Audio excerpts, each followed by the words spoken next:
So there I was, blinking awake like a confused goldfish, and the first thing I noticed? This was not my crappy little apartment. The air smelled like old leather and expensive wood. Rich people smell, basically. 16 years ago, some sketchy fortune teller told me to go outside on a specific day, and I'd hit the jackpot. Like an idiot, I believed him. I did hit something all right, because next thing I know, I woke up as a baby in a whole different world. Lucky me, right?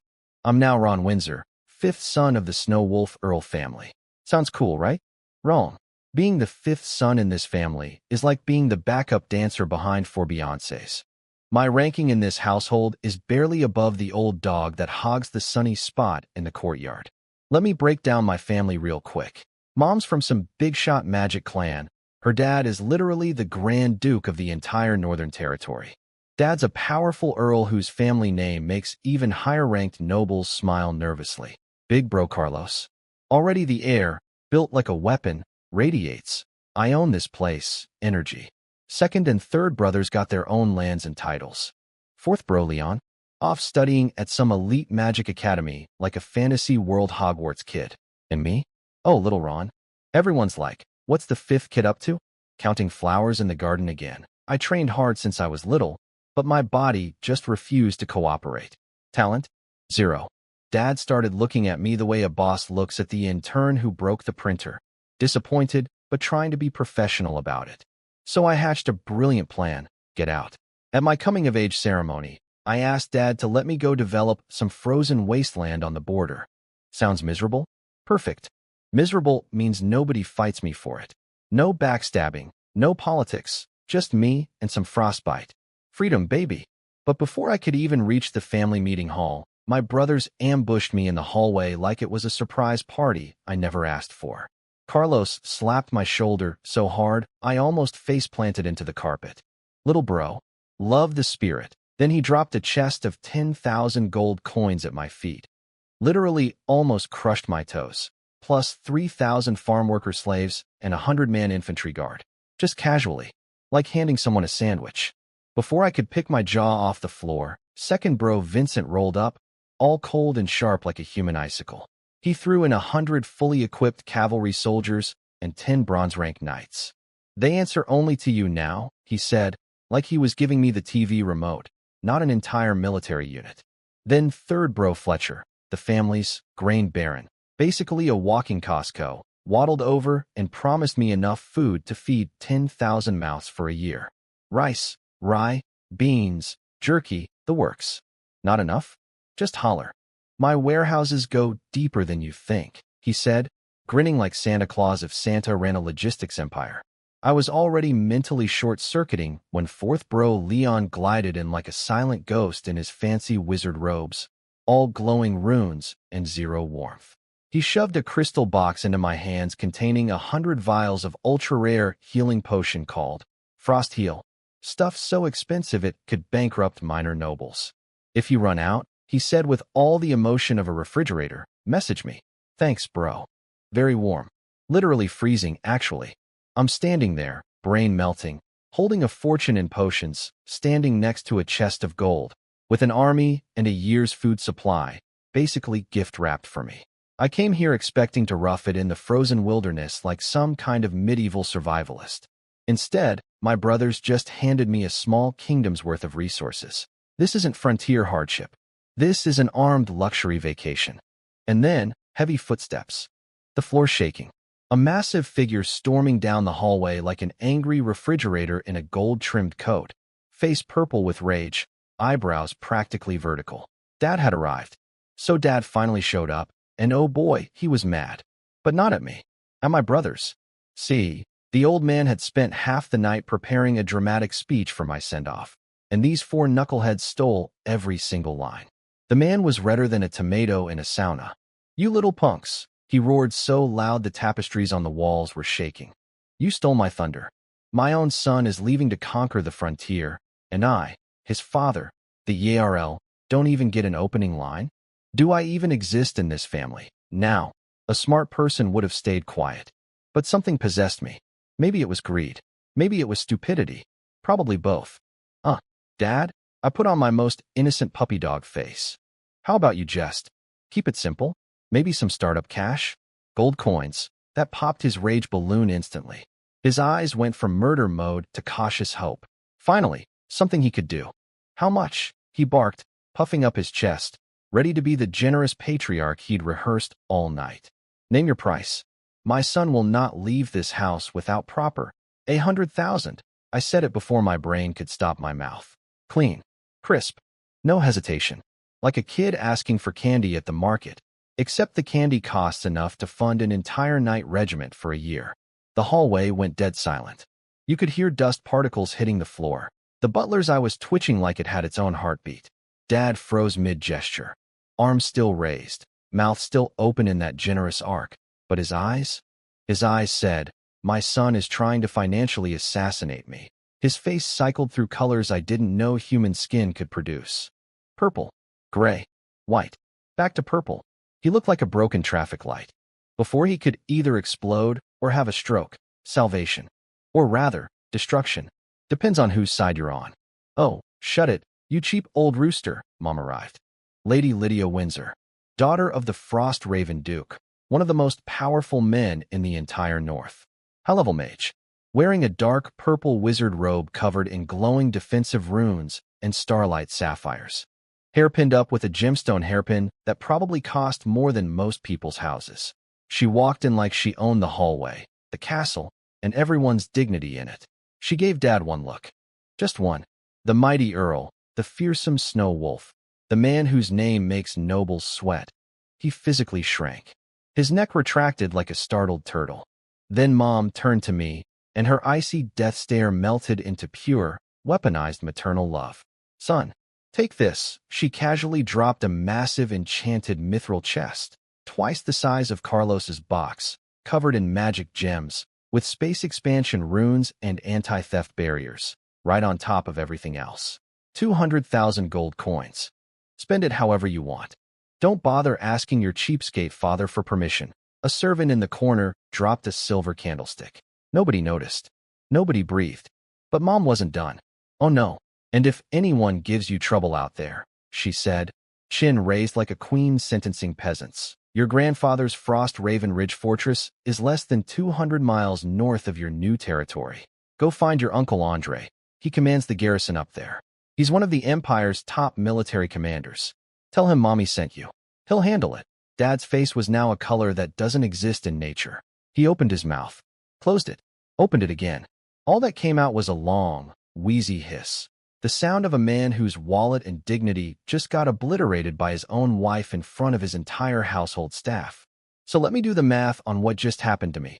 10,000 gold coins from Big Bro, 200,000 from Mom, 3,000 workers, 200 elite soldiers, infantry and cavalry, 10 bronze rank knight officers. Enough food for 10,000 people for a year. 100 vials of military-grade healing potions. And my uncle, an Imperial Fortress commander, basically on speed dial. My original plan was to hide in some frozen ditch and live quietly. Instead, my family turned me into a walking treasury with a private army and a nuclear-level family connection less than 200 miles away. I didn't ask for a golden parachute. They strapped me to a golden rocket. The castle gates opened, and waiting outside was an army. My army. Rows of soldiers in black heavy armor, cavalry with snarling wolf crests on their shoulders, lances pointed at the sky like a steel forest, knights flanking the formation, and behind them, thousands of workers with wagons loaded to bursting. My lord, Windsor, they roared in unison, slamming weapons into the ground. The sound hit me like a physical wall. My heart did a backflip. Then my brothers shoved me into my carriage. I use that word loosely because this thing was a palace on wheels. The seats were lined with magical beast fur softer than clouds. The walls were polished warm glow wood. Gold wolf sculptures on every armrest. Gold vine patterns on every window frame. A fist-sized deep-sea luminous pearl on the ceiling like a chandelier. Every square inch of this vehicle screamed, I have money and I want everyone to know. Good Lord, I whispered, stroking a tiny gold wolf on the armrest. If I parked this thing. Back in my old apartment's underground garage, the carriage started moving, smooth as floating, thanks to sound-dampening magic barriers. And through the window, I watched the Snow Wolf Castle shrink behind me. Then the farmlands. then the dark pine forests rising on the horizon like a wall of green giants. I came into this family as the useless fifth son. I'm leaving it as the most overfunded frontier lord in recorded history. The golden fairy tale ended about 30 minutes into the trip. The farther we rolled from the castle, the uglier everything got. Green fields, gone, replaced by frozen gray wasteland covered in sad moss and dying lichen. The trees went from tall and proud to twisted and miserable, like bony hands clawing at the sky begging for mercy. The blue sky, swapped out for a ceiling of heavy gray clouds pressing down like the world was trying to suffocate itself. And the cold, sweet mother of frostbite, the cold. It punched right through the walls of my ridiculous golden carriage like the luxury meant nothing. Every breath felt like inhaling tiny needles. I wrapped myself in my fancy snow bear fur coat and still felt the chill drilling into my spine. The whole army went quiet. No more brave shouting. Just the grinding of wheels on frozen dirt, the occasional clink of armor, and the wind howling through dead grass like a ghost with a grudge. The workers who'd been marching with some energy earlier were now just zombies shuffling forward on autopilot.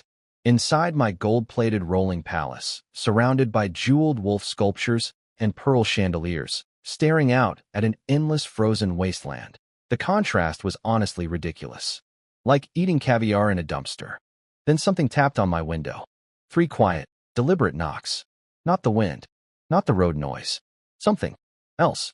Cold and precise, like frozen knuckles asking politely to come in. It cut right through everything and sent a chill down my neck that had nothing to do with the weather. But I'll get back to that later, because first, let me tell you about this lovely piece of real estate my family gifted me. The North is basically the kingdom's frozen fist, permanently punching toward the Orc kingdom. Freezing winds, constant raids, and a general attitude of, if you can't fight, why are you here? The saying goes. The kingdom's best knights are born in the capital but forged in the North. Cocky royal knights show up acting tough and leave humbled, after the northern boys beat the arrogance out of them with silent, brutal efficiency. My new territory, Kanglan Domain, sits right on the edge of this delightful neighborhood. But honestly, the geography is a cheat code. South, Eagle's Sorrow Canyon, a massive natural gorge so steep and narrow that defending it is basically put some guys at the entrance and call it a day. Behind it, my family's Snow Wolf territory, safe as a vault. West, the Continental Divide Mountains, an ancient mountain range so enormous it separates us from the mysterious dwarf kingdom. Dangerous? Sure, but also packed with minerals and treasure. That's my get-rich direction right there. North, infinite frozen wasteland full of everything that wants to eat me. Orc raiders, sneaky kobold tribes, mountain-sized ogres, and terrifying trolls with clubs bigger than my carriage. They're all out there. Staring. Hungry. Fun. East, the comfort zone. My grandfather the Grand Duke's territory is right next door. My cousin, also a frontier baron, is the immediate neighbor. And just past him, Uncle Andre's Frost Raven Ridge Fortress, the military backbone of the entire northern border. Basically, if anything goes wrong, I scream east and an Imperial-grade army shows up. The strategy practically writes itself. Build one fortress at the southern canyon, throw most of my troops north to hold the monsters back, and once things stabilize, go west and crack open that mountain range like a piggy bank. Now, Kanglan wasn't totally empty when I got here. The last guy who tried to develop this land, some marquis's second son from the capital, full of dreams and ambition, got absolutely steamrolled by a massive troll-led invasion. His castle fell. Did he fight to the last man? Rally his troops? Make a heroic stand? Nope. He ran. Sprinted hundreds of miles back to Snow Wolf City faster than anyone thought possible. Left the Frost Raven Ridge Knights who came to help just standing in the rubble going. Thought seriously, dude. After that embarrassment, Uncle Andre cleaned up the mess, gathered about 10,000 people, rescued refugees plus hand-picked settlers from his own territory, moved them all in, and left a squad of 10 silver rank knights to hold things down until I arrived. Thanks, Uncle. You're the real one. So I inherited one small town, 3 villages, a beat-up castle that looks like it survived a bar fight, barely, and 10,000 people waiting for their new lord. Not glamorous, but not nothing either. The castle still stands, the walls can be patched up, and honestly, With all the gold and troops my family force-fed me, I've got more startup capital than most frontier lords could dream of. The carriage wheels crunched over the stone road in front of the castle. My heart was pounding. This was it. My territory. My frozen, monster-infested, falling-apart territory. And then, right as the carriage rolled into the castle's shadow, ding! A cold, mechanical sound exploded inside my skull like someone jammed a robot into my brain. Host has met activation conditions. Title granted. Territory acquired. System activated. Permissions initialized. Starter pack ×1. Delivered successfully. Every sound in the world just vanished, replaced by that voice in my head. I have a system now. A whole cheat code. Game menu. Starter pack dropping system. As if being an overfunded frontier lord with a private army and a war hero uncle on speed dial wasn't enough, now the universe itself decided to give me admin privileges. This frozen wasteland has no idea what's coming. The second my boots hit the castle courtyard, I went full boss mode. Not because I'm naturally commanding, but because there was a system screaming inside my skull, and I needed everyone to leave me alone so I could figure out what the heck it was. Stop the carriage. Head to the castle. Guards, take over town defense. Knights, send 5 squads out to scout the territory, draw me detailed maps, report back by sunset. Then, because I'm apparently a generous lord now swimming in gold I didn't earn, every scout gets a bonus gold dragon coin tonight. Everyone else gets 10 silver deer. Quick math for you. 1 gold dragon equals a whole year of income for a normal farming family. I just handed out yearly salaries like party favors. The soldiers outside were making sounds like someone just told them Christmas came early. And permanently. The carriage rolled through the old castle gates, wheels crunching on frozen gravel, everything looking a bit beaten up and sad. And I took a deep breath, ready to hop out and sprint to my room to investigate this system thing. That plan lasted about 3 seconds, because the 10 knights stationed in the courtyard, Uncle Andre's guys, suddenly moved. In perfect sync. Like robots. Heavy armor gleaming in the snowlight. No words. Just 10 armored figures marching toward my carriage and slamming to one knee on the frozen stone like synchronized thunderbolts. Frost Knight Order. 1st Battalion. 3rd Company. 7th Squad. All present. Greetings to Lord Ron. My hand froze on the carriage door. The Frost Knight Order. The Frost Knight Order. Let me explain why my brain just blue-screened. The Frost Raven Grand Duke, my grandpa, commands 5 elite knight orders. The Frost Knights are one of them. They're on the same level as my dad's Snow Wolf family's 3 best knight orders. And before you think, well, if Snow Wolf has similar ones, how special can they be? Let me put this in perspective. There are 5 founding ducal families in the kingdom. They're the top dogs. Below them, you basically need royal blood and proven power to even become a marquis. My family, the Windsors, we're technically just ERLS. But we're the only Earl family in the kingdom's entire 1,000-year history that sits at the big kids' table with the dukes and the crown. We have 5 earldoms under our banner. We're basically dukes who never bothered updating the business card. So when I say the Frost Knights match our top 3 orders, that's not a low bar. That's the bar. Here's how scary these people are. Their minimum entry requirement, the absolute bottom rung, the regular foot soldier, is silver rank. That's 3 full tiers above my pathetic knight Squire Peak. A squad leader? Peak silver. A company captain? Gold rank minimum. A battalion commander? Earth Knight. The kind of person who can literally shake mountains. And the guy running the whole order? Has to be a Sky Knight, someone who can basically fly. And who's the current commander of this entire terrifying machine? Oh, just my Uncle Andre. Casually. Now let me be brutally honest about where I stand on the power ladder. I'm 16 years old.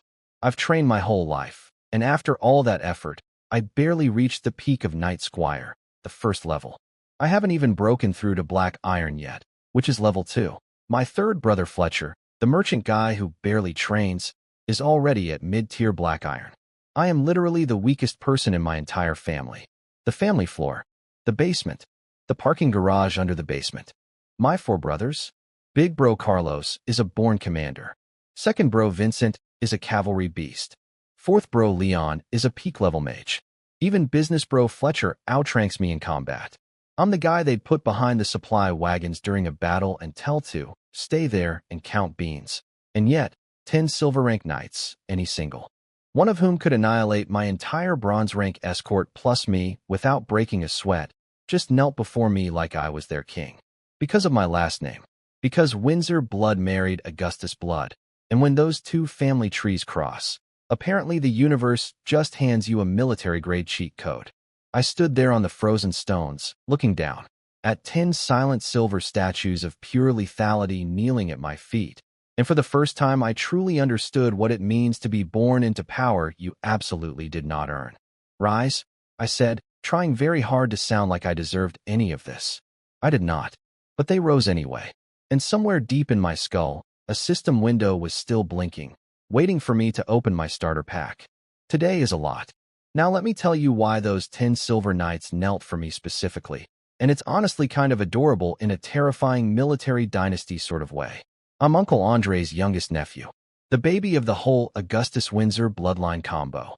Apparently, the man who commands one of the North's most lethal fighting forces has a soft spot for his littlest nephew.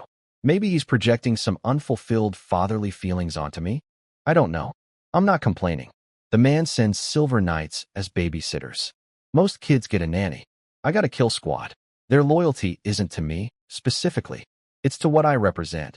The freshest link between two of the most powerful families in the North. The Windsor Frostwolf blood plus the Augustus Frostraven blood, all wrapped up in one scrawny 16-year-old package. I'm basically a walking alliance treaty with legs. And you know what? Standing there in that freezing courtyard, watching these warriors who could snap me like a breadstick kneel at my feet, something shifted inside me. I'm not just some loser fifth son hiding in the corner anymore. The blood in my veins actually means something here. It's terrifying and thrilling, and it makes me want to actually deserve it someday. But first, business. Was it my uncle who sent you? I asked, looking at the squad leader. The front knight stepped forward. Fist to chest plate. Clang. The guy moved like a precision instrument. Sir, Commander Andre ordered us to hold this position until your arrival. From this moment, I, Martin Thorne, and my entire squad are your sword and shield. Command us as you will. We follow unto death, Martin Thorne. I repeated the name in my head. My uncle's first gift of real power. A name I planned to remember. And then, right as Martin finished his speech, the system kicked in again. Cold text materialized directly in my brain like someone was typing on the inside of my eyeballs. New allegiance unit detected. Silver Knight, Martin Thorne. Name, Martin Thorne. Strength, Silver Knight. Peak, Class, Frost Knight. Specialized in ice combat and extreme environment warfare loyalty. 85, stable, based on Andre Augustus's authority and knightly oath. 85 loyalty, based on Uncle's orders and his knight's code. Not because he likes me personally. He literally just met me. But because his boss told him to protect me, and this man takes orders very seriously. And that's when I realized what this system really is. It's not just a starter pack dispenser. It's a people scanner. It reads loyalty like a thermometer reads temperature. No guessing. No. Does this guy actually respect me, or is he plotting to sell me to orcs? Just cold, hard numbers. This changes everything. Time for my first big move. I straightened up, channeled every ounce of young lord energy I could fake, and raised my voice so the whole courtyard heard me. Martin Thorne, from today, I appoint you Chief Guardian of Kanglan Fortress. You have full authority over all defense, soldier deployment, patrols, fortifications, guard training, town security. Everything. I have one requirement. This place becomes unbreakable. I bit down hard on full authority. Gave him the keys to the whole castle. Bold move for a kid who just showed up 5 minutes ago? Absolutely. Reckless? Maybe. But I had the numbers, literally. Martin's head snapped up. His weathered face. The kind of face that's been slapped by blizzards and orc axes in equal measure, showed genuine shock. Then fire. The man's eyes basically caught flame. My lord, his voice actually trembled. Not from weakness, but from barely contained emotion. Martin Thorne swears to defend Kanglan Fortress to the death. While I stand, the castle stands. If it falls, I fall with it. My life is yours. He slammed his fist into his chest plate. Boom. The 9 knights behind him roared in unison.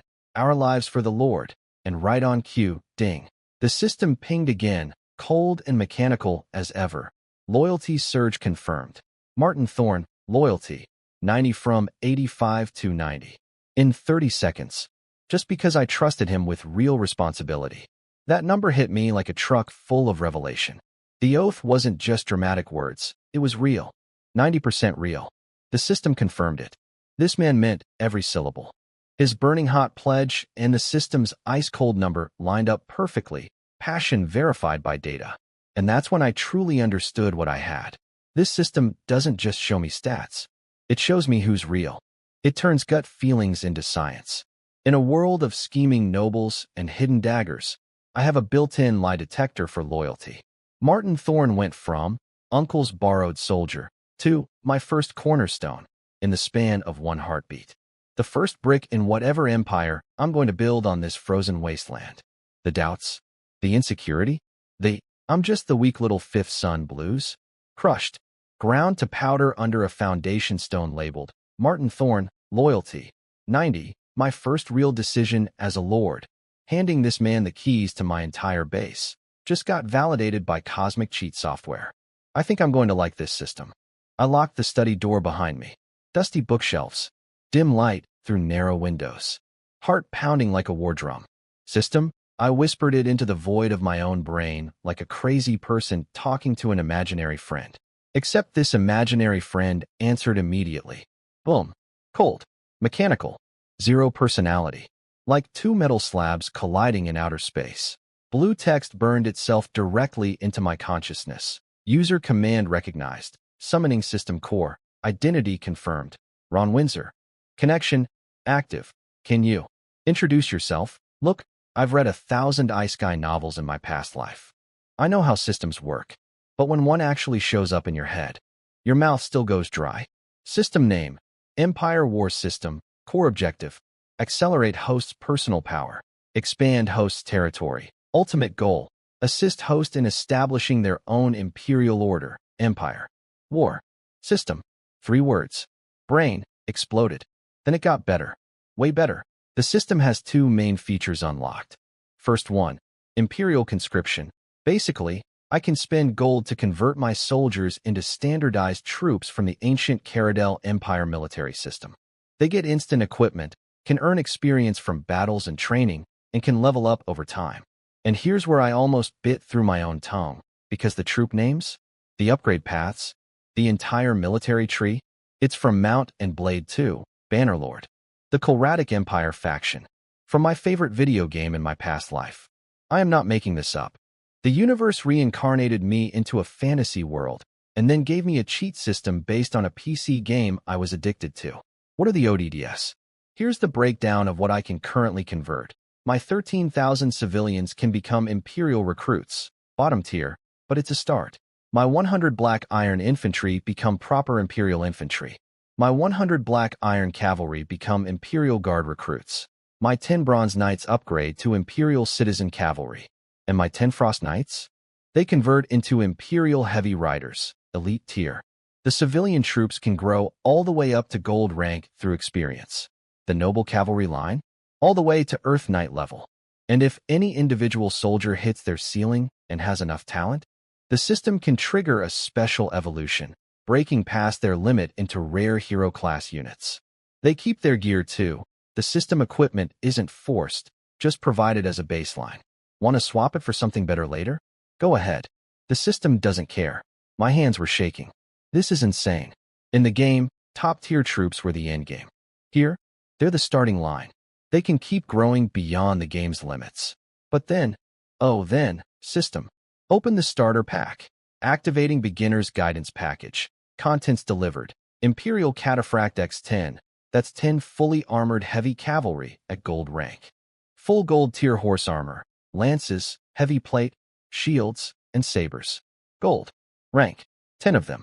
10,000 denarii, which converts to 10,000 gold dragons in this world's currency. That's another 10,000 gold on top of everything my family gave me. 10,000 universal experience points. Free levels, baby. 10,000 Caradel peasants. 10,000 extra people I can just drop into my territory's population. Instant workforce. I stopped breathing. 10 gold rank knights. As a welcome gift. In Uncle Andre's legendary Frost Knight order, gold rank means you're commanding 100 riders as a company captain. Each one of these cataphracts could be a regional warlord's most prized champion. And I just got 10. For free. For showing up. I rubbed my face so hard I almost peeled the skin off. My fingers were trembling. How do I summon them? Summoning. Opens a temporary dimensional rift. Target area must be within 1,000 meters of host. Units appear physically. Minor spatial disturbance occurs. Ensure privacy. Noted. Don't summon a gold-rank cavalry squad in the middle of town square. Got it. Then I asked the question that made me almost pass out from excitement. What about other factions? Can I unlock Botania's sword-wielding archers? Asurai's horse missile launchers?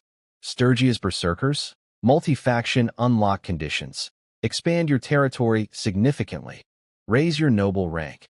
Conquer or deeply ally with different cultural regions. The greater the expansion, the deeper and broader the unlocked troop trees. Expand territory.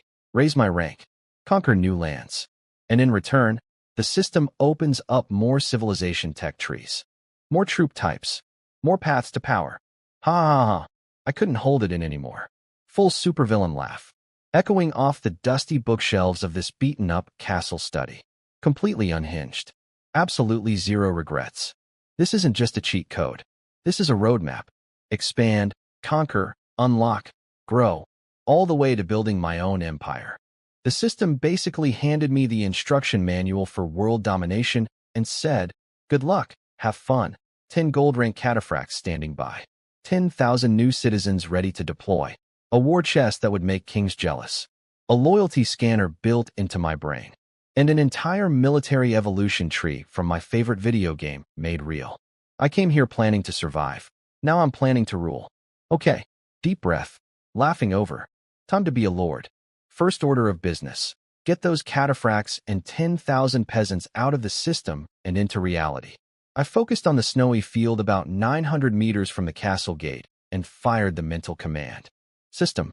Summon 10 Imperial cataphracts and 10,000 Caradel peasants to the open field outside the front gate. Coordinates locked. Summoning in 7 seconds. Spatial disturbance shielding. Active, 7 seconds. Cool. Meanwhile, Martin, the door opened so fast I'm pretty sure he'd been standing with his ear pressed against it. Full armor, fist to chest, instant salute. Master. Awaiting your orders. First, stop calling me master. I'm 16. It makes me feel like an old man with gout. Call me Lord. Yes, Lord. Better. Now, take 50 cavalry, ride out the front gate, go 800 meters. You're going to find 10 knights in dark gold armor leading a column of 10,000 civilians heading this way. Receive them with the highest honors. Escort them into town. No questioning. No rudeness. They are my direct forces and my first wave of new citizens. Martin's brain visibly short-circuited for half a second. 10 mystery knights? 10,000 people? Appearing from nowhere in a frozen wasteland? But to his credit, the man is a professional. Soldiers don't ask why. They ask how fast. Understood. Executing immediately. Boom. Fist to chest plate. And he was gone. Boots thundering down the corridor, already barking orders. Frostland squad. On me. We're receiving guests. Now. Here's what happened outside while I was casually standing in my study pretending to be calm. Up on the watchtower, some poor guard was stomping his feet in the cold, probably daydreaming about soup. Then he looked out at the empty snowfield and, holy light above, the ground 900 meters out just opened. Like reality was a window, and someone threw a brick through it. Space folded, cracked, showed a flash of impossible darkness. And then slammed 10 objects onto the frozen earth so hard the vibration traveled up the castle walls. 10 riders, each one a walking apocalypse. Dark gold full-plate armor covering every inch of their bodies, thick enough to stop a cannon. Shoulder plates the size of small tables. Helmets shaped like snarling wolf heads with glowing ice-blue eye slits that scan the castle like predators sizing up prey. Lances over 3 meters long, tips gleaming with I will delete you, energy. Their horses were armored too. Massive war beasts snorting visible clouds of hot breath, hooves punching deep craters into the frozen dirt with every step. And behind them, a flood of humanity. 10,000 men, women, and children in simple clothes, carrying bundles, stretching nearly a kilometer across the snow. Just materialized, out of thin air, like the world's most dramatic magic trick. Every single soldier on the castle walls froze. Not from the cold, from pure, soul-crushing terror. The guard captain said later that the pressure rolling off those 10 riders felt worse than the gold-rank knight commander he'd once seen at a Snowwolf fortress. And that guy could kill Black Iron soldiers by stomping. These cataphracts weren't even doing anything. Just standing there, in silence. And the entire garrison was shaking like leaves. Someone finally remembered they had a job. The alarm horn screamed across the castle. All units on alert. Unidentified knights below. State your purpose. The biggest cataphract, a mountain of dark gold metal with a faint old scar across his helmet, nudged his nightmare horse forward one step. His voice came through the faceplate like iron grinding on iron. My name is Lane Astartes. We serve under Lord Ron Windsor, the Imperial Cataphract Guard. By our master's will, we escort these settlers to their new home. Open the gates. The guard captain's tongue went numb. His brain went blank. But one word cut through the fog. Ron Windsor. The new lord. Their new lord. The kid who arrived in a golden carriage like 3 hours ago apparently has a private army of golden death machines now. Get Martin. Get the lord. Someone make a decision because I absolutely cannot. He didn't even dare order the gates open on his own. Which, honestly, fair. If 10 glowing war gods showed up at my door claiming to work for my boss, I want someone above my pay grade to handle it too. Meanwhile, I was upstairs in my study, trying very hard not to giggle. I wasn't there to see it in person, but I pieced it together from the aftermath, and honestly, I wish I'd had popcorn. Martin charged out with 50 Black Iron cavalry like a boss. Confident, professional, ready for anything. Then he saw them. 50 horses skidded to a halt so fast, they probably left skid marks in the snow. Martin's own war horse, a trained military animal that has probably faced orcs, started trembling. The 50 elite riders behind him went dead silent. Not disciplined quiet. More like, if I don't breathe, maybe the golden death monsters won't notice me. Quiet. And honestly, I get it. Because here's what they were looking at. 10 cataphracts. Each one basically a small building made of dark gold metal sitting on top of a bigger dark gold metal building that happened to be a horse. Armor so thick it looked like someone melted down an entire mine and poured it onto a person. Wolf-skull helmets with glowing blue eyes. Lances over 3 meters long pointing at the sky like, try me. Their war horses were the size of small elephants, breathing visible steam clouds, punching craters into frozen ground with every hoof step. And they were just standing there, doing nothing, being terrifying as a hobby. Martin, credit to the man, absolute legend, swallowed whatever his survival instincts were screaming, rode forward alone to within 20 steps of these golden nightmares, and delivered the most professionally composed greeting I think anyone has ever managed while their internal organs were trying to escape through their throat. Greetings, mighty knights. I am Martin Thorne, Chief Guardian of Kangland Fortress, sent by Lord Ron Windsor to welcome you. The lead cataphract, Lane Astartes, the big one with the helmet scar, stared at Martin with those glowing blue eye slits. Just stared, like a dragon deciding if something is food or furniture. The silence lasted approximately 17,000 years. Then Lane gave the tiniest nod in human history and raised his armored fist to his chest. Boom. One hit, like a cannon going off inside a cathedral. Then the 9 behind him did the same. In perfect sync. Boom, boom, boom, boom, boom, boom, boom, boom, boom. 9 thunderclaps of metal on metal. The shockwave was so intense that Martin's cavalry horses panicked and stumbled backward. Soldiers on the castle walls probably needed new pants. The sound rolled across the frozen wasteland like the world's angriest drumline. Imperial Cataphract Guard. First Squad. Captain, Lane Astartes. By the will of our master, Ron Windsor. Escorting 10,000 settlers to Kangland Domain. Mission handoff. Every word hit the air like a hammer hitting an anvil. Martin's brain was doing backflips. These things aren't temporary guests. They belong to me. Permanently. His 16-year-old lord, who couldn't even break through to Black Iron rank, casually owns 10 gold peak killing machines that could flatten a baron's entire domain before lunch. But Martin held it together. King behavior. Captain Lane. Welcome. My lord awaits you inside. Please follow me. Then he turned to the castle and screamed louder than I've ever heard a human scream. Open the gates. Welcome our people home. The guard. Captain on the wall. The same guy who'd been having a cardiac event for the last 5 minutes. Practically fell over himself scrambling to the gate controls. Open it. Open the gates. Now. Now wow. The massive iron-bound doors groaned open. And through them marched 10 golden apocalypse riders, silent as ghosts, followed by 10,000 civilians streaming in like a river of humanity. My black iron cavalry spread out on both sides to guide the settlers in.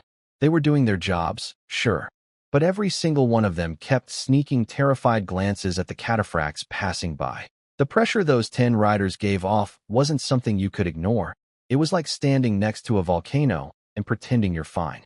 Martin sat on his horse by the gate, watching the whole procession roll past, and I'm told the only thought visible on his face was something between awe and existential crisis. Somewhere in that frozen brain of his, one thought was blaring on repeat. What in the world has our young lord brought to this land?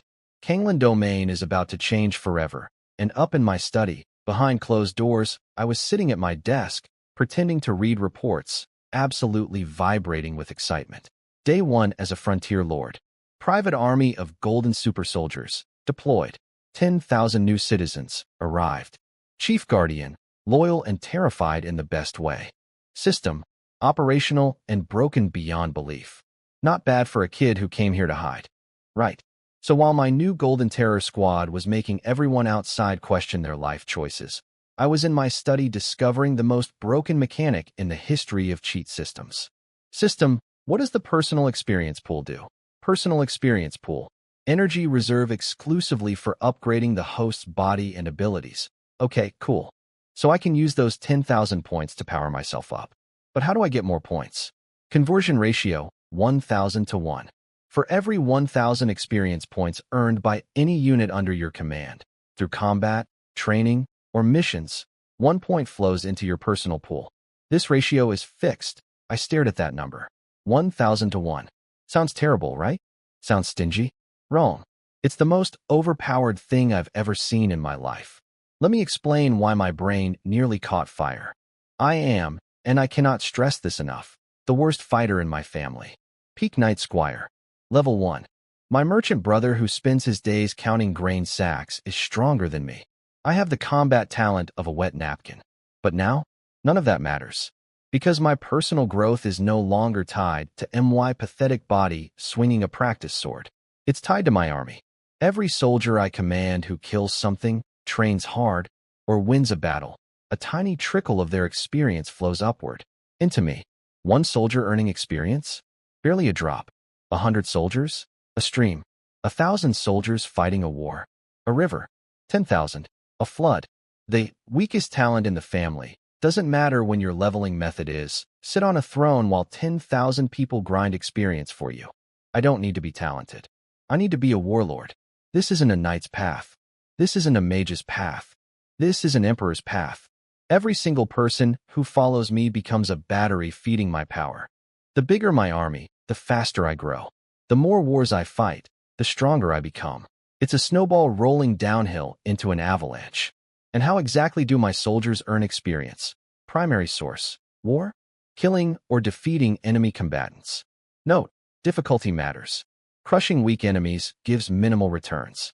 Hard-fought victories against strong foes yield significantly more. War. Of course it's war. The system literally wants me to pick fights. Not easy fights either. The harder and bloodier the battle, the bigger the payout. Steamrolling weaklings gives crumbs. Fighting something that could actually kill my soldiers? Jackpot. And wouldn't you know it, I happen to live on a frozen border crawling with orc raiders, kobold tribes, ogres, and trolls who would love nothing more than to test my army's limits. How convenient. I looked at my 10,000 experience points glowing in the pool. Then I looked north, toward the endless frozen wasteland full of monsters. This frontier isn't a punishment anymore. It's an all-you-can-eat buffet. A knock at the door snapped me back to reality. Martin brought Lane Astartes in. The two of them stood in front of my desk, Silver Knight and Gold Rank Cataphract, fists to chest plates. My lord, time to organize this circus. I turned to Martin first. Tomorrow, you reorganize. 100 black iron infantry, yours. 100 black iron cavalry, also yours. Plus 300 fresh recruits from the new settlers. 500 soldiers total. I'm naming this force the Rether Guard. It's the shield that protects our town and holds our choke points. You command it. Martin shot out of his chair like someone electrocuted him. 500 troops. Infantry and cavalry. That's not a guard detail. That's a small army with his name on it. My lord, his voice cracked with emotion. Fist to chest. Boom.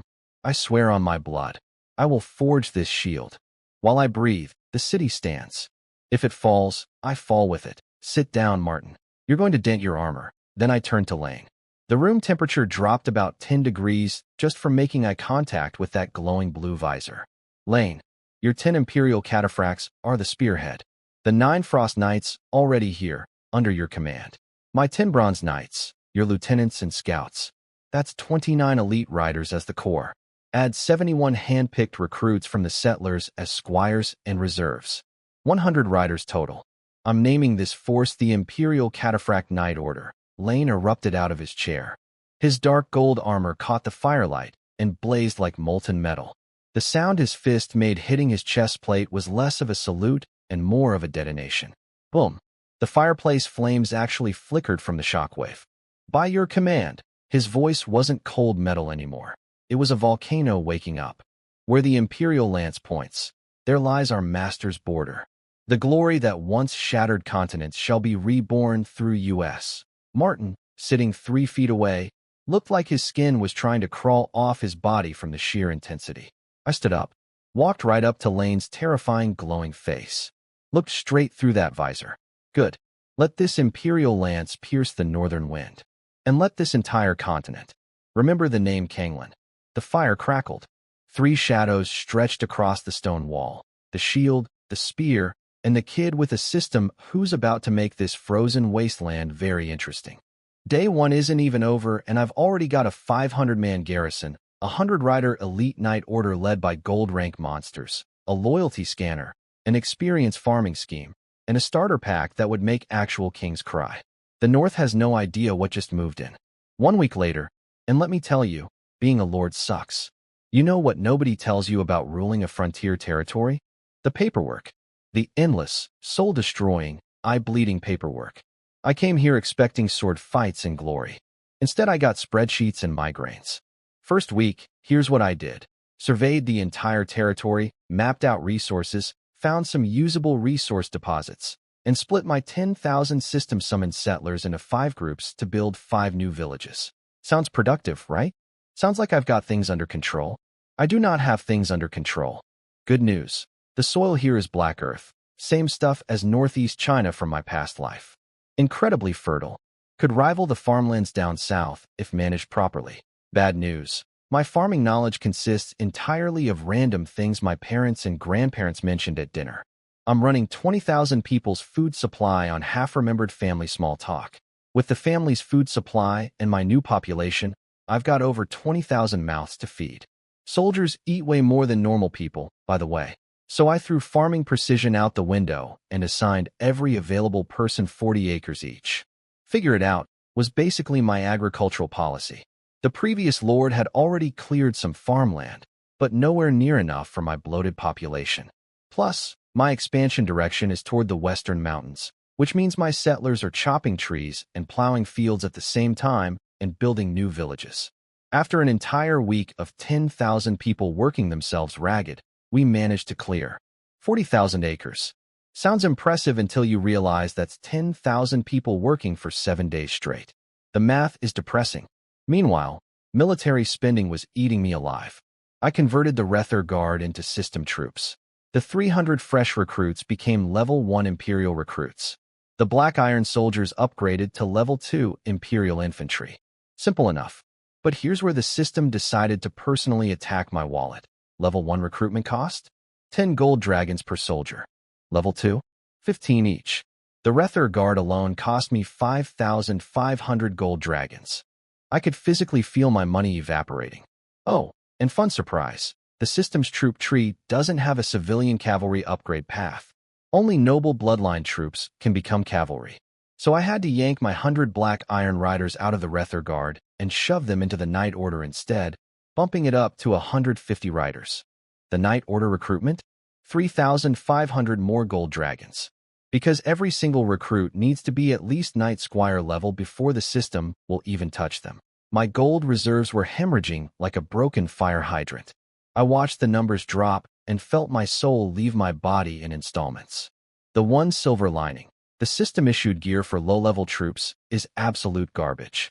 We're talking cotton armor with barely any iron in it. The kind of stuff my family gives to village militias to fight off raccoons. So I can sell that junk for about 2 gold dragons per set, which claws back a tiny fraction of my spending.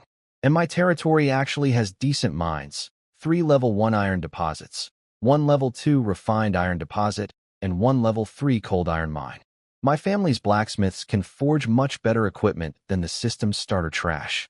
So the plan is custom gear for anyone below level 3, system gear for level 3 and above where it actually gets good. Smart, right? Efficient? I thought so too, until I looked at the total bill. 9,000 gold dragons. Gone. In 1 week. On military recruitment alone.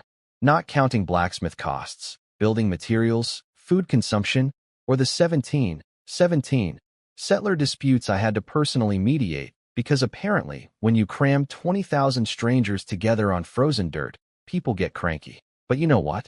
Even with the bleeding wallet, this system is still a bargain. Training 10 gold rank knights and 9 silver rank knights from scratch through normal methods? You couldn't do it for 10,000 gold. You probably couldn't do it for 100,000 gold. You'd need decades and a miracle. I got them in a week for less than the price of a mid-tier noble estate. So yeah, my bank account is crying, but my brain knows it's worth it. Day 7. Morning. Sunlight through the window, hitting a mountain of scrolls piled on my desk. My eyes were so bloodshot they looked like road maps. I'd been up all night crunching numbers, and every single report was bad news in a different font. Spring planting, 35% behind schedule. New settler disputes, 17 unresolved cases. Blacksmith workshop, cold iron tempering failed. Again. I snapped my quill pen in half. Ink splattered across the desk like a crime scene. Screw this lord life. I stared out the window at the western mountains, full of untapped mineral wealth and unknown dangers, and wondered if the previous lord who ran away screaming had the right idea after all. No, he didn't, because he didn't have a system, or golden cataphracts, or an uncle with a fortress nearby. He was just some marquis's fail son with dreams too big for his spine. I'm a different kind of fail son. The kind with a cheat code and anger management issues. The steward tiptoed in. My lord, dinner is ready. I waved him off. My eyes stayed locked on those mountains. Somewhere in there, buried under rock and ice, is enough mineral wealth to fund everything I need. I just have to survive long enough to dig it out. Day 7, and I'm already broke, exhausted, furious, and running on spite. This is fine. Everything is fine. I kicked my chair across the room. Ink everywhere. Expensive rug. Ruined. My mental state. Also ruined. You want to know what my glorious iSky life looks like after 1 week? No beautiful women throwing themselves at me. No legendary generals pledging their swords. Just paperwork. Infinite paperwork. Farmer disputes about water ditches. Supply calculations. Failed metalworking reports. I escaped the 996 corporate grind of my past life only to become a medieval middle manager. I wanted swords and glory, not irrigation arguments. I was literally mid-tantrum, calculating how to trick my dad into sending me some administrative officials when Martin walked in fresh from a scouting mission. Snow on his armor, ice in his eyebrows, bad news on his face. He dropped a leather map on my desk. Red marks everywhere. Like the territory had chicken pox. 7 goblin nests, about 200 per nest, fond of throwing rocks and setting traps. 5 kobold clans, tunnel-digging night creatures. Annoying, but manageable.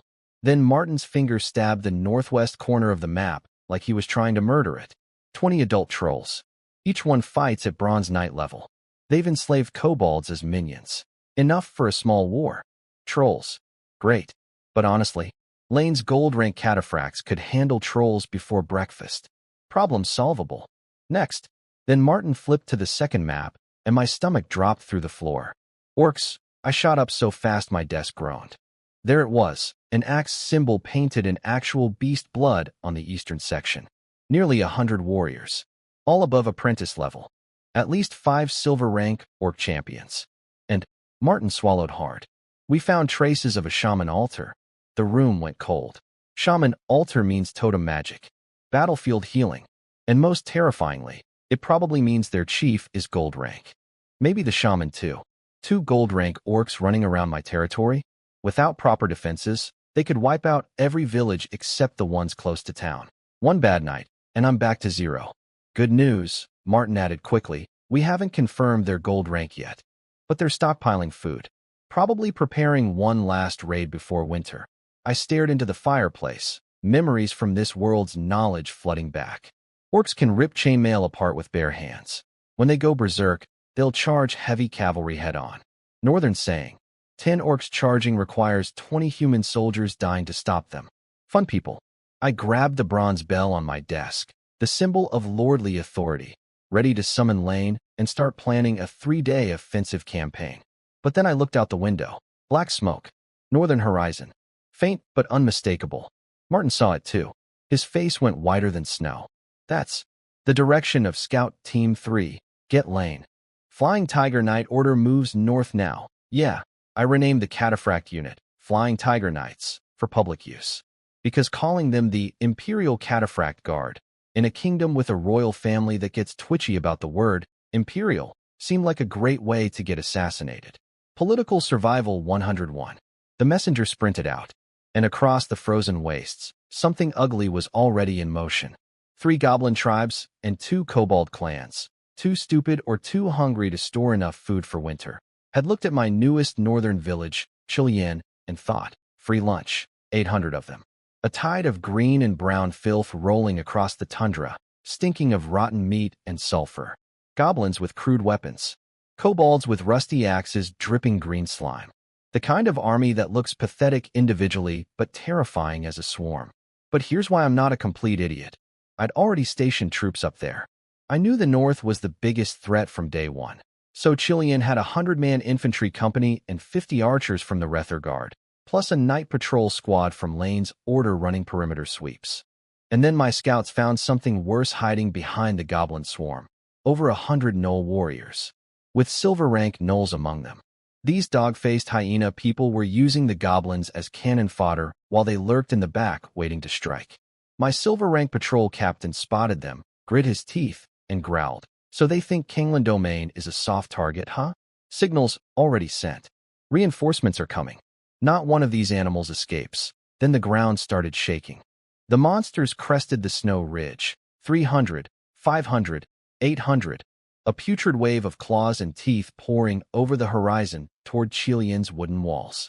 Squad Captain Barton's voice ripped through the wind like a blade. Rether Guard, shield wall. 100 kite shields slammed together. The sound cracked like thunder. Between the shield gaps, steel spears gleamed blue cold, tempered with cold iron powder from our own mines. Up on the wooden walls, 50 longbowmen drew in unison. A rookie named Carl's hands were sweating so bad his arrows were slipping. He could see the frontline kobolds grinning with their fangs out, rusty axes dripping toxic goo. Angle 60, loose. The sky turned black with arrows. The shrieking whistle sounded like death tuning a harp. The first 20-something monsters became instant pincushions, twitching on the frozen ground. But the horde behind them didn't even slow down. They trampled their own dead, smearing blood across the ice like finger paint from hell. Free fire. The archery captain roared, pulling out armor-piercing broadheads. Aim for the joints. Barbed arrowheads punched through monster flesh, and the screams drowned out the northern wind. 70 meters out, close enough to see their rotting skin. Barton's sword chopped downward, advanced 3 steps, spear wall ready, my first real battle. And I wasn't even there yet. But my soldiers were, and they were holding the line. I wasn't at the battle, but my soldiers told me everything afterward, and honestly, it sounded like the most metal thing that's ever happened on frozen dirt. So picture this. 800 monsters, goblins, kobolds, gnolls, smashing into my Rether Guard shield wall at Chilian Village. My boys locked shields, planted spears, and held the line like absolute champions. First wave, goblins charged. Captain Barton screamed, javelins, and 400 steel rods turned the sky into a blender. The front row of monsters got pinned to the frozen ground like ugly green butterflies. The magic tide stalled for exactly one breath. Then the gnolls hit from the side. 100 hyena-faced nightmares sprinting on all fours, claws ripping trenches in the ice, slamming into the shield wall like a furry freight train. Boom. Blood mist. Bone fragments. 3 frontline soldiers got launched backward, but the second row stepped up instantly, spears punching through gaps like snake tongues. Third row already stabbing into the next opening. Snow Wolf devours. My soldiers roared, drenched in monster blood, still pushing forward. The shields held. Barely. My blacksmith's cold iron steel was the only reason. Goblin poison arrows ate holes in the metal, but couldn't punch through. Gnoll claws scraped across breastplates throwing sparks, but couldn't crack them. Without that armor, my men would have been shredded. But the grind was taking its toll. Rookie Carl's arms were shaking so bad, he could barely lift his shield. Sweat froze into ice crystals, eye in his eyes. The guy next to him took 3 poison arrows through his shoulder gap, snapped off the shafts with one hand, and kept fighting, blood freezing into a red ice shell on his left side, slowly dragging him sideways. The right flank cracked. 3 layered shields splintered from repeated impacts. Gnolls jammed claws into armor joints. One soldier got his shin guard bitten through, poison sizzling his flesh, and he was still mechanically swinging his sword, boots frozen half a foot deep in bloody ice. Then the silver-rank Gnoll chief stood up on its hind legs. Tribal tattoos on its chest glowed blood red. Every bone in its body started popping like firecrackers. Ice magic swirled around it. It turned into a living blizzard torpedo and launched itself at the shield wall, freezing the ground into razor-sharp ice spikes as it charged. The watchtower screamed. Bone Ripper is going berserk. Too late. Way too late. My shield wall was about to break. Carl was about to die. Barton's voice was literally bleeding from shouting orders. The goblins behind the gnolls saw weakness and surged forward, drums pounding, green eyes glowing with hunger. This was it. The tipping point. One more hit, and tap, tap, tap. A sound. Quiet at first, like someone knocking on a frozen lake. Then louder, faster. The ground started vibrating. Snow jumped off the battlefield like popcorn. The goblin shaman's bone staff cracked in half spontaneously. Hooves. It's the Night Order. The old shaman's voice broke into a shriek. Every monster on the field turned around. On the horizon, 10 suns. Except they weren't suns. They were my cataphracts. Their dark gold armor catching the light and blazing like molten stars tearing across the snowfield. 10 human fortresses riding 2-meter-tall dragon blood warhorses wrapped in cold iron plate armor. 6-meter lances pointed at the sky, tips trailing golden battle aura like comet tails. The horses' face guards were spewing frost steam from their breathing holes. The ground cracked under their hooves. The silver-rank Gnoll chief looked up, mid-berserk, and whimpered. Actually whimpered. Because those golden flames wrapping around each cataphract weren't just for show. They condensed into the shapes of winged tigers. Translucent golden war spirits with molten eyes and blade wings spreading wide. That's a technique only gold-rank knights can pull off, reshaping battle aura into ancient war soul projections. And behind those 10 golden apocalypse riders, 100 more heavy cavalry in full cold iron plate, steam rising from their armor joints, 3-meter lances lowering in unison. 100 spiral shockwaves tore through the snow and merged above the battlefield into a massive phantom, a colossal winged tiger totem covering the entire sky. Lane Astartes flipped open his dark gold visor. His war cry hit the battlefield like a physical force. With strength, we shake the world. 10 lance tips simultaneously punched the air so hard it created visible sonic cones of compressed white mist. The sound barrier was crying. Wings of the tiger. 100 voices fused into a solid wall of sound. The phantom tiger above spread its wings. The entire cavalry formation tripled in speed. Hooves stopped being hooves and became the drumbeat of the apocalypse. The frozen plain split open behind them. 800 monsters had spent the last 20 minutes thinking they were the predators. They had about 3 seconds to realize they were actually the prey. Let me tell you what my cataphracts did to 800 monsters. And I apologize in advance because this is going to sound like I'm making it up. I'm not. The silver rank Knoll Chief, the one going berserk, covered in ice armor, about to bite rookie Carl's throat out, had exactly 0 seconds to celebrate. Because Lane's Dragonsteel lance hit it at the speed of goodbye, the air compressed at the lance tip past its breaking point. A visible shockwave cone exploded outward. The Knoll Chief's frozen body shattered like a glass sculpture hit by a wrecking ball. Starting from the head, piece by piece, the ice fragments vaporized in Lane's golden aura before they could even hit the ground. The thing didn't get to scream. The sonic boom ate the scream. Then the 100 riders behind Lane hit the monster horde in a wedge formation. I don't know how to describe what happened next except, imagine a lawnmower the size of a building driving through a field of ugly, screaming watermelons. The frontline goblins got ground into the ice, literally pressed into the frozen earth by iron hooves like fruit pulp on a cutting board, green juice spraying outward in star patterns. A Knoll commander screamed, used the bodies as a wall, and shoved his own troops forward. 3 bear goblins raised wooden shields. The lance shockwaves shredded the shields before contact. 1 lance skewered all 3 goblins in a row like a kebab. The rider flicked his wrist and flung 3 corpses into the air, bowling over an entire line of kobold archers. The goblin shaman went insane, shrieking, "Shoot them! Shoot them!" A dozen poison arrows flew at Lane's face. They stopped in midair. Just hung there, vibrating in his golden aura field. Then Lane casually waved his hand, and the arrows reversed direction at triple speed. The shaman got pinned to a dead tree by 7 of his own arrows. The shafts were still buzzing when he died. When the cavalry turned around for a second pass, the battlefield went silent. Surviving gnolls were curled up in fetal positions between their friends' body parts, shaking. The ground wasn't snow anymore. It was a red carpet of crushed meat and bone chips frozen into ice. Lane's visor closed. 2 words through the metal filter, cold as a glacier. Second round. Clean it. The remaining monsters heard those 100 horses start moving again and collectively lost their minds. The last few dozen goblins and gnolls did the only thing their broken brains could think of. They charged my infantry spear wall. Because dying on a human spear was preferable to being trampled again. Let that sink in. My cavalry was so terrifying that monsters chose suicide by infantry as the merciful option. The second charge was worse than the first. Lane's lance dragged along the ground, trailing golden fire that carved molten trenches in the frozen earth, literally writing death sentences in the dirt. The horses reared and screamed, dragon blood breath freezing into red ice crystals. The shockwave from their hooves shattered the frozen blood carpet, launching chunks of previously crushed monster parts 10 meters into the air. The Gnoll commander watched his own left leg get pressed into the ice by a horse hoof.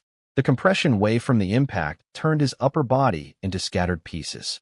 A flying kidney bounced off a rider's armor, froze solid, and pinged away like a marble. The sonic boom from the charge reached the infantry line before the cavalry did. Front row goblins hit an invisible wall of compressed air. Their eyeballs popped inside their skulls. Brain matter shot from their ears in frozen streams. Then the hooves arrived and, well, imagine 100 pile drivers operating simultaneously on a floor made of ugly. Carl, poor rookie Carl, stood 3 meters away and watched a gnoll's head explode under a horse hoof like a watermelon at a comedy show. The brain matter froze into little pearls midair. A kobold next to it got grazed by a horse's belly armor, and half its body was just scraped off. The exposed spine froze white instantly. Lane jumped his horse over the infantry shield wall for the finale. He spotted a bear goblin playing dead. 1 lance poke. Golden aura spiraled down the shaft and into the creature. It inflated like a balloon and popped. The meat chunks were still airborne when the aura shockwave turned them into blood mist, which then froze into fine red snow that gently drifted down like the world's most disturbing Christmas decoration. When it was over, the cavalry lined up silently, steaming horse breath crystallizing into red ice in the -40 air. Behind them, the charge path was a perfect set of parallel trenches carved through monster remains, like a barcode stamped into the earth by God's own hand. Lane opened his visor, scooped up a handful of red snow mixed with bone chips, and watched it evaporate in his aura. Clean up. Dig out the magic crystal cores. The Lord needs research materials. My infantry survivors leaned on their spears and threw up. The ground under their boots wasn't dirt anymore. It was a 6-inch thick layer of frozen monster paste. One recruit pulled his boot out of the ice, and a piece of goblin ear came with it.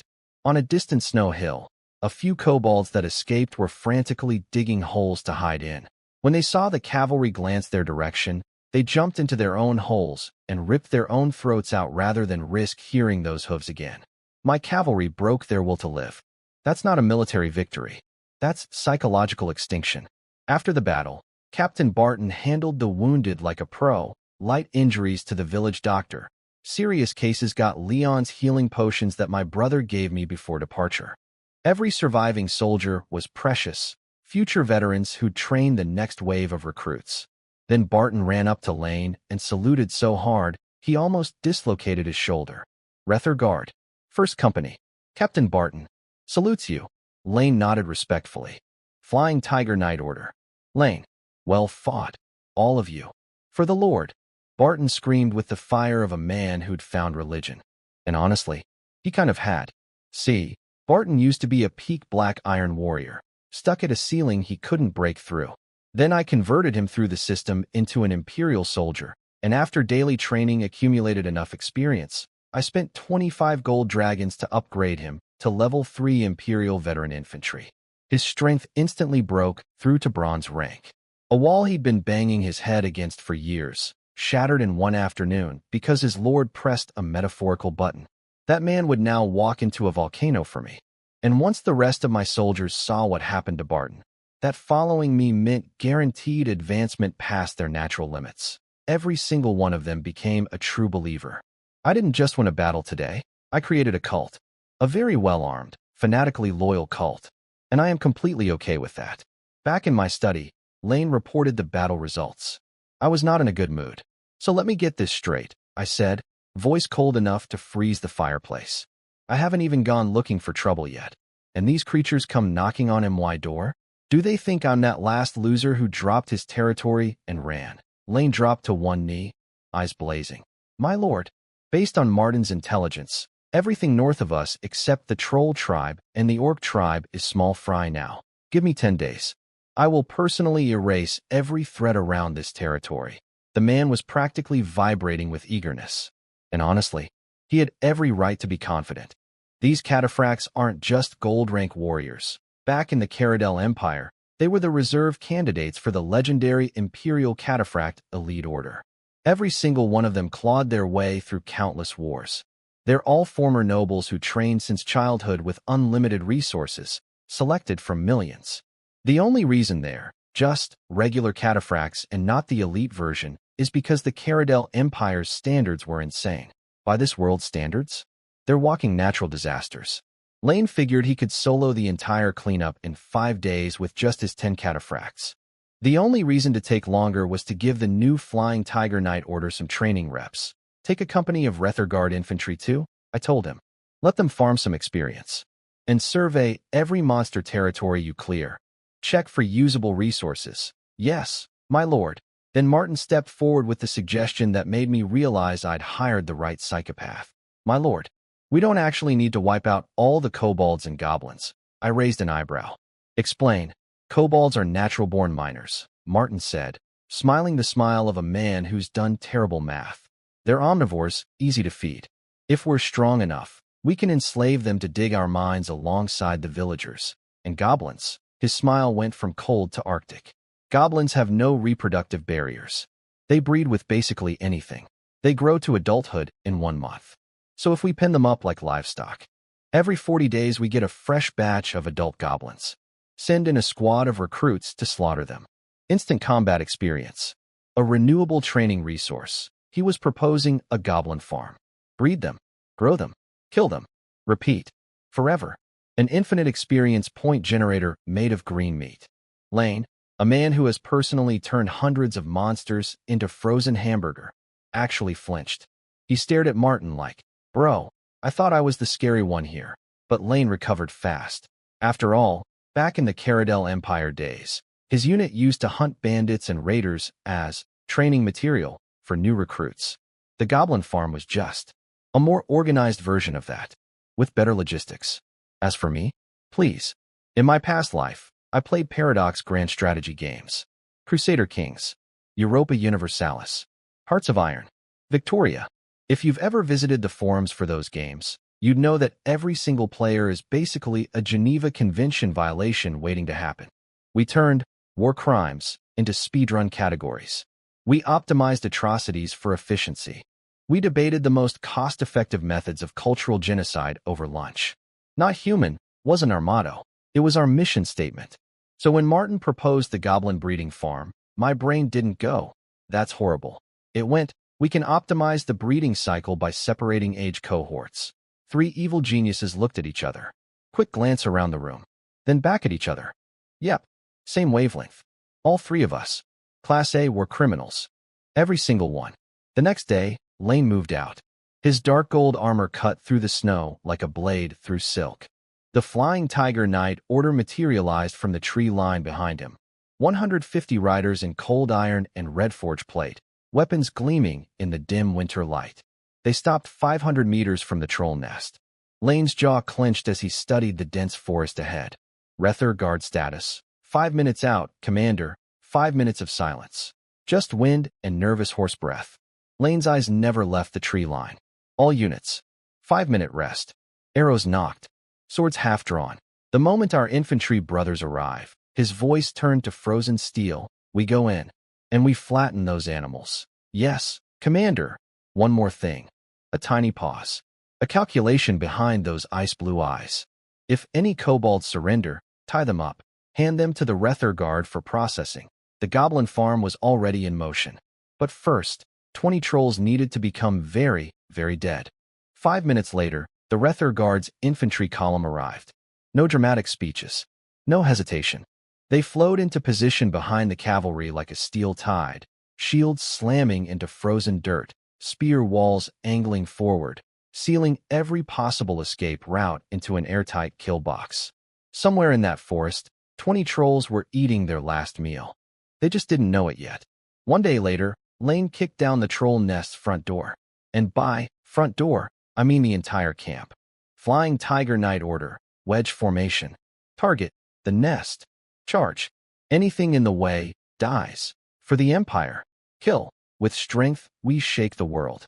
Wings of the Tiger. 150 heavy cavalry hit that troll camp like God through a filing cabinet at an anthill. 500 meters at full gallop is basically nothing.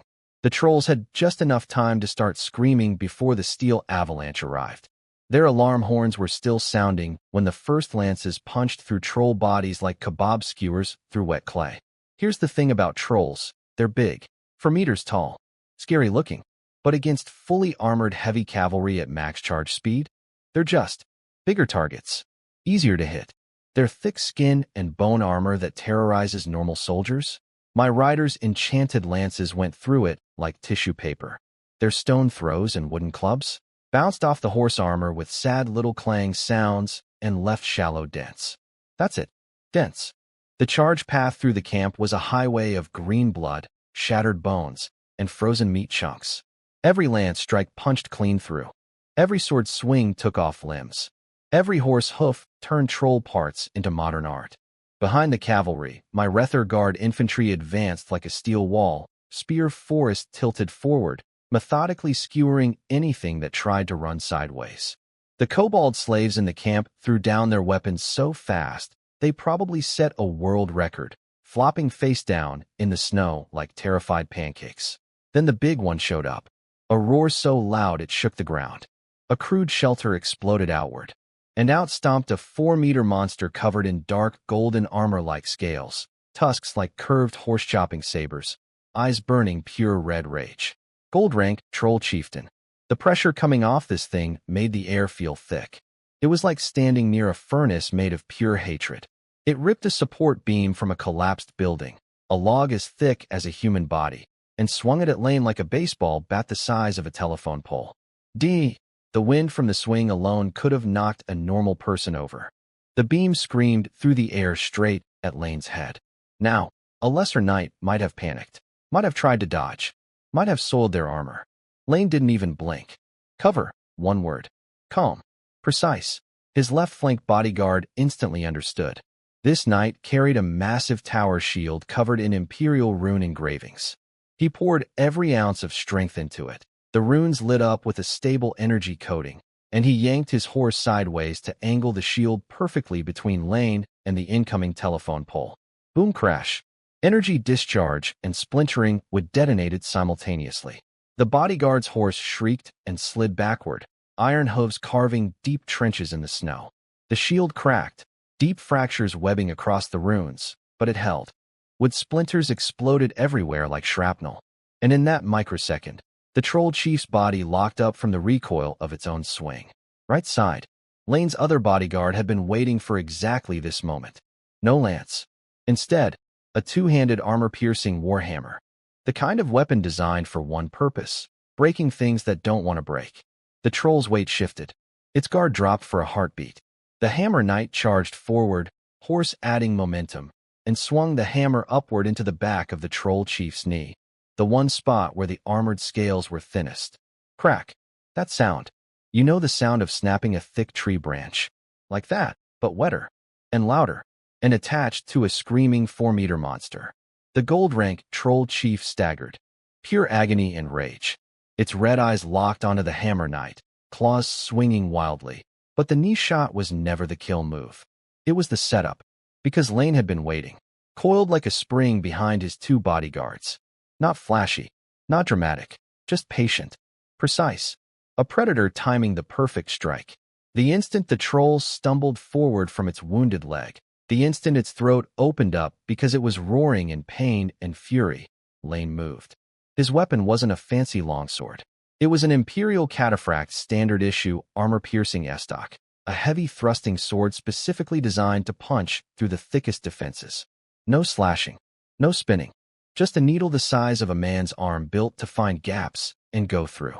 Lane squeezed his horse forward half a step. The warhorse lunged like it read his mind.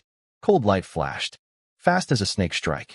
The estoc shot forward with the combined force of rider and horse, aimed with millimeter precision at one tiny spot, right below the troll chief's howling throat, where the armored scales met the softer skin underneath. A gap you'd need a magnifying glass to find. A weakness that existed for maybe half a second while the creature was mid-scream. Lane found it, and that's where we leave the troll chief. With an Imperial blade heading for its throat at the speed of, you should have stayed in your cave, 3-man teamwork. Shield blocks the hit. Hammer breaks the knee. Sword finds the throat. No wasted movement. No heroic solo nonsense. Just cold, professional, mechanical lethality. This is what real gold-rank knights look like. Not flashy. Not loud. Just terrifyingly, efficiently lethal. And these guys work for me. The estoc went through the troll chief's throat like a hot needle through butter. 1 second, the 4-meter golden monster was the undisputed king of the frozen north. Next second, it was staring down at a thin sword sticking out of its neck, probably thinking, well, that's inconvenient. Lane twisted the blade and ripped it out. A geyser of dark green blood, flecked with gold particles because apparently even troll blood is fancy at gold rank, erupted from the wound like a broken fire hydrant. The troll chief made a few wet, gurgling sounds, dropped to its knees like a collapsing building, and face-planted into the bloody snow. Dead. Just like that. Every surviving troll on the battlefield watched their invincible leader eat dirt, and collectively decided that today was a great day to give up on life. Screaming, running, falling over each other. The kobold slaves buried their faces in the snow so deep they were practically trying to dig to the other side of the planet. Lane sat on his horse next to the massive corpse, blood still dripping from his unstained estoc, and surveyed the slaughterhouse with the emotional range of a filing cabinet. Collect prisoners. Clean up. Kill every troll. Kobolds who surrendered go to the Rether Guard per standing orders. His two bodyguards flanked him silently, one with a cracked, battered shield, the other with chunks of troll meat still stuck to his warhammer. Nobody said anything. The 3-man kill squad that just dismantled a gold-rank monster in under 10 seconds didn't need congratulations. They needed a wet towel. An hour later, the entire troll nest was burning. Lane watched the flames eat through the filth without a single change in expression. A scout ran up. Next target, Orc settlement. Suspected gold-rank chieftain and a shaman. Exact power level unconfirmed. Lane nodded. Eyes already looking north. Already planning. Meanwhile, back at the castle me. Sitting by the fire. Drawing farming plans like a good little lord.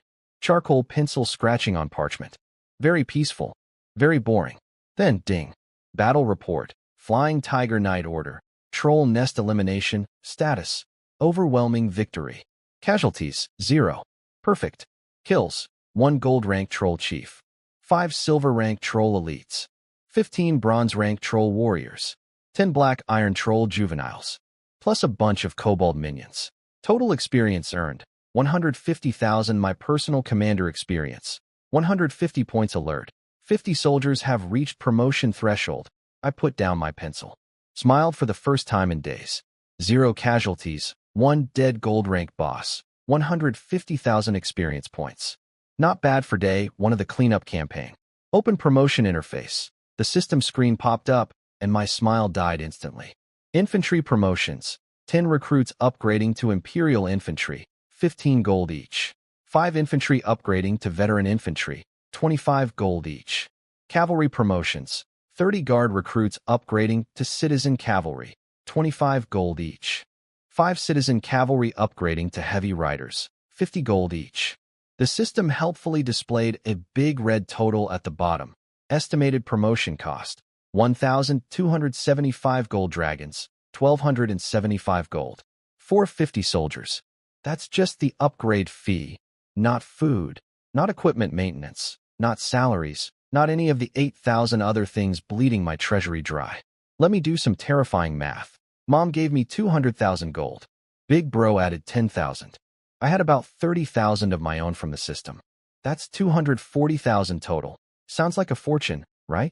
But I've got 20,000 mouths to feed, roads to build, a castle to repair, defensive walls to construct, blacksmiths to pay, villages to establish, farmland to develop, and now a military that costs more per person than a luxury resort. At this rate, a few more glorious victories, and my gold reserves would look like my hairline in my past life, rapidly receding with no sign of recovery. I give it maybe 6 months before my entire army and I are standing around an empty treasury wondering what went wrong. And oh, I slammed my fist on the desk. Ink bottles jumped. Scrolls scattered. The victory high evaporated like morning frost. Replaced by cold, hard financial panic. I need income. Now. Not tomorrow. Not next week. Right now. Or this entire operation collapses and we're all eating snow for dinner. But first, I couldn't leave 50 soldiers sitting at their promotion threshold. Unpromoted troops are wasted potential. Every day they fight without upgrading is experience points left on the table. System. Execute all promotions. Heavy rider equipment. Equip immediately. Confirmed. Processing promotions. Funds deducting. Warning. Significant treasury reduction in progress. I watched my gold counter drop. Each number ticking down felt like someone was pulling out my fingernails one by one. The system doesn't care about my feelings. It just takes the money with the enthusiasm of a parking meter in downtown Manhattan. My treasury went from comfortable to concerning in about 4 seconds. I stared at the final balance. Then at the western mountains through my window. Somewhere under all that rock and ice were mineral veins worth a fortune. Iron. Cold iron. Maybe something rarer. I need to crack those mountains open like a piggy bank, and I need to do it yesterday. Being a lord isn't swords and glory.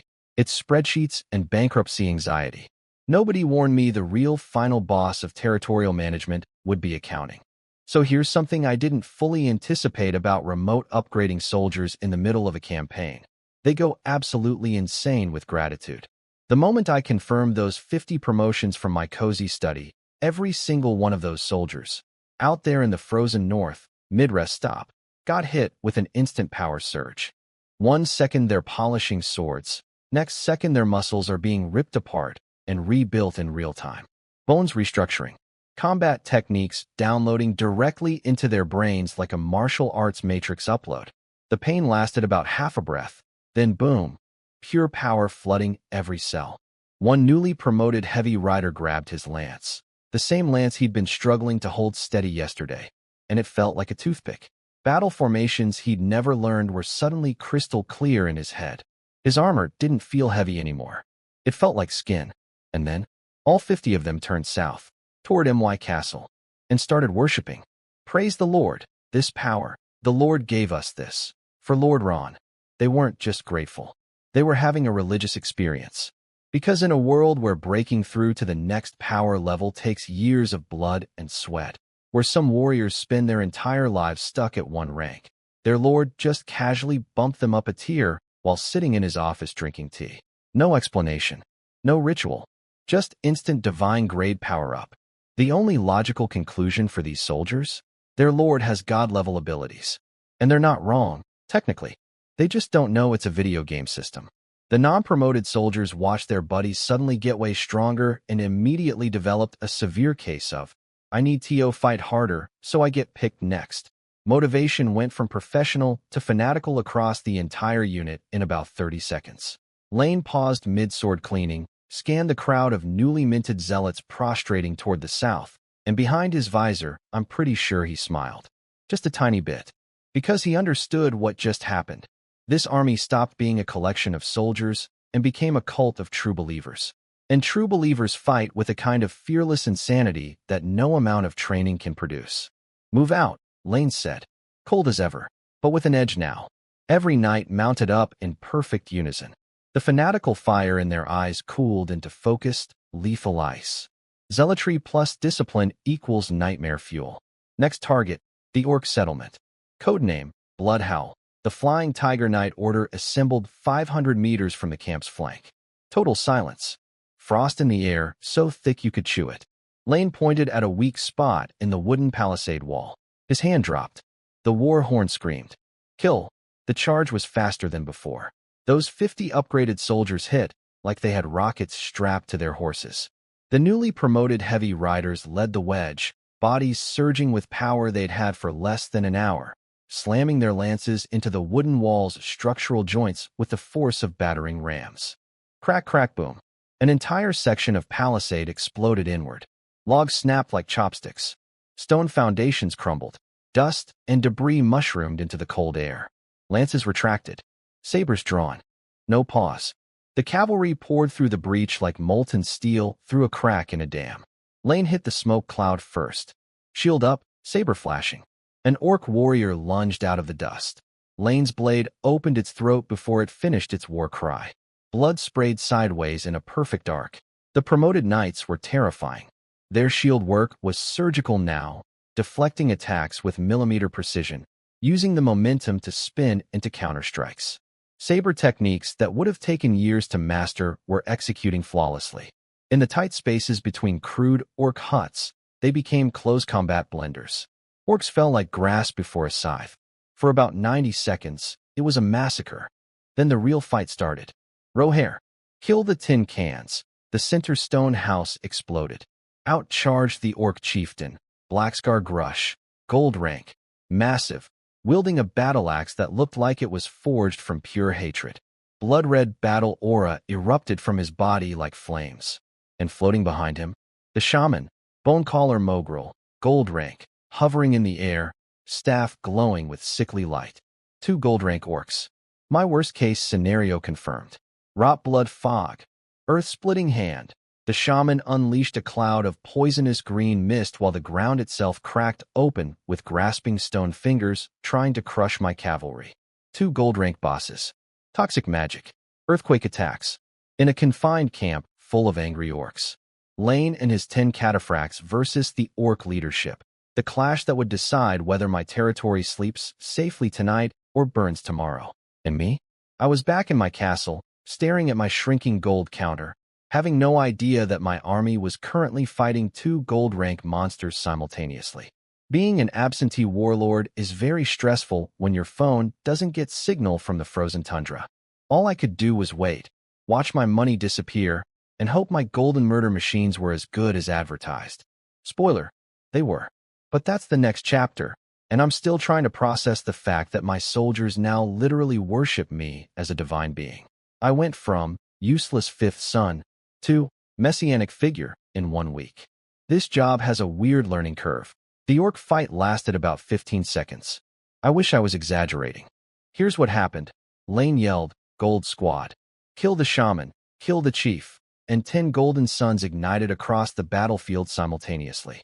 My 10 cataphracts went full power. One cataphract hurled a javelin made of pure condensed battle aura with anti-magic runes carved into it. The shaman Mogrel tried to throw up a bone shield. The javelin punched through it like it was made of wet paper.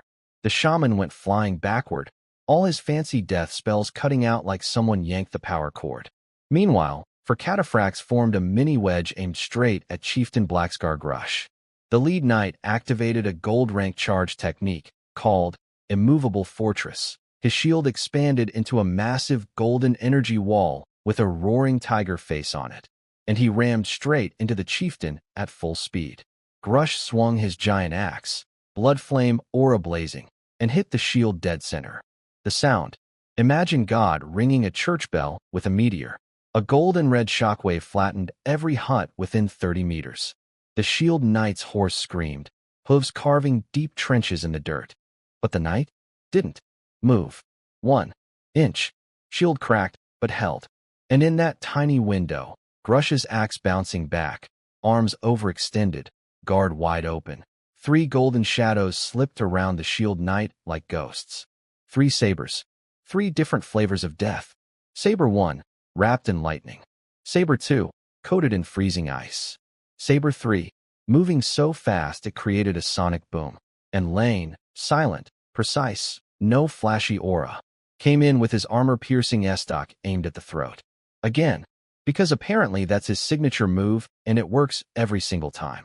No, was all Grush managed. Lightning Saber ripped through his blood flame aura. Ice Saber sliced into his ribs and froze his blood solid. Sonic Saber smashed his axe handle. Lane's S-stock punctured his throat. 4 gold rank knights. 1 simultaneous strike. The orc chieftain basically exploded. Blood, thunder sparks, ice shards, and broken armor flew in every direction. Dead before he hit the ground. The shaman? Still crawling, trying to stand up. 2 more cataphracts casually threw purification enchanted tracking javelins. 1 through the skull, 1 through the heart. The old bag of bones flopped over and stayed down. Both gold rank orcs, the biggest threat to my territory, dead in under 20 seconds. They didn't even get to use most of their abilities. It was like watching 2 final bosses get speed killed by players who'd memorized the entire fight. The remaining 4 cataphracts who didn't even participate in the boss fight strolled into the battlefield to mop up the silver rank orc commanders. Tiger among sheep doesn't begin to describe it. Gold versus silver is such an overwhelming gap that these orc veterans, warriors who'd survived countless battles, couldn't even mount a defense before they were cut down. Then Lane flicked the blood off his sword. The 10 cataphracts quietly powered down their golden auras and returned to formation like nothing happened, and the rest of the Night Order handled cleanup duty on the regular orcs. The whole battle site looked like a tornado had fought an earthquake inside a slaughterhouse. And in the middle of it all, 2 gold rank corpses, shredded like confetti. Back in my study, I was drawing farm layouts when the system pinged. Battle report, Flying Tiger Night Order, Blood Howl, Orc Tribe Elimination, Status, Overwhelming Victory Casualties, 7 lightly wounded, 0 dead, 0 seriously injured.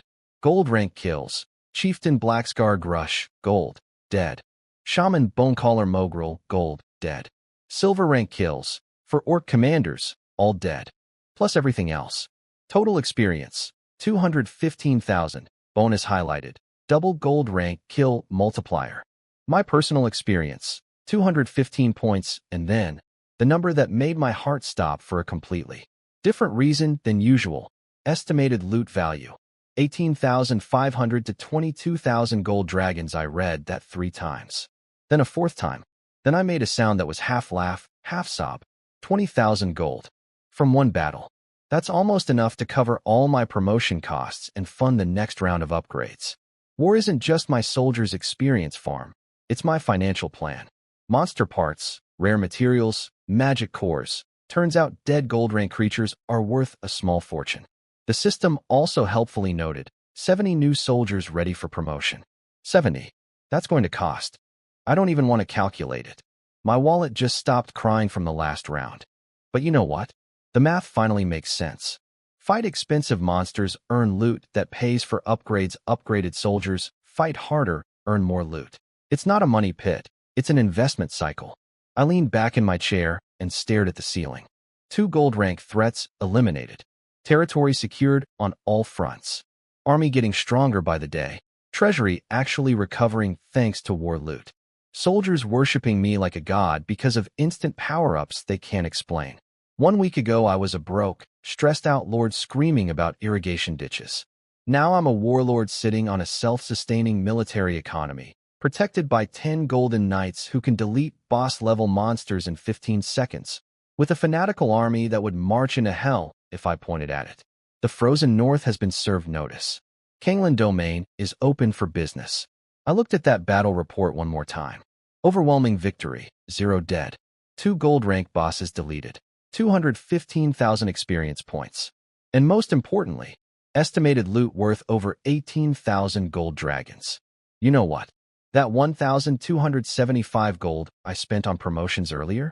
I was whining about that.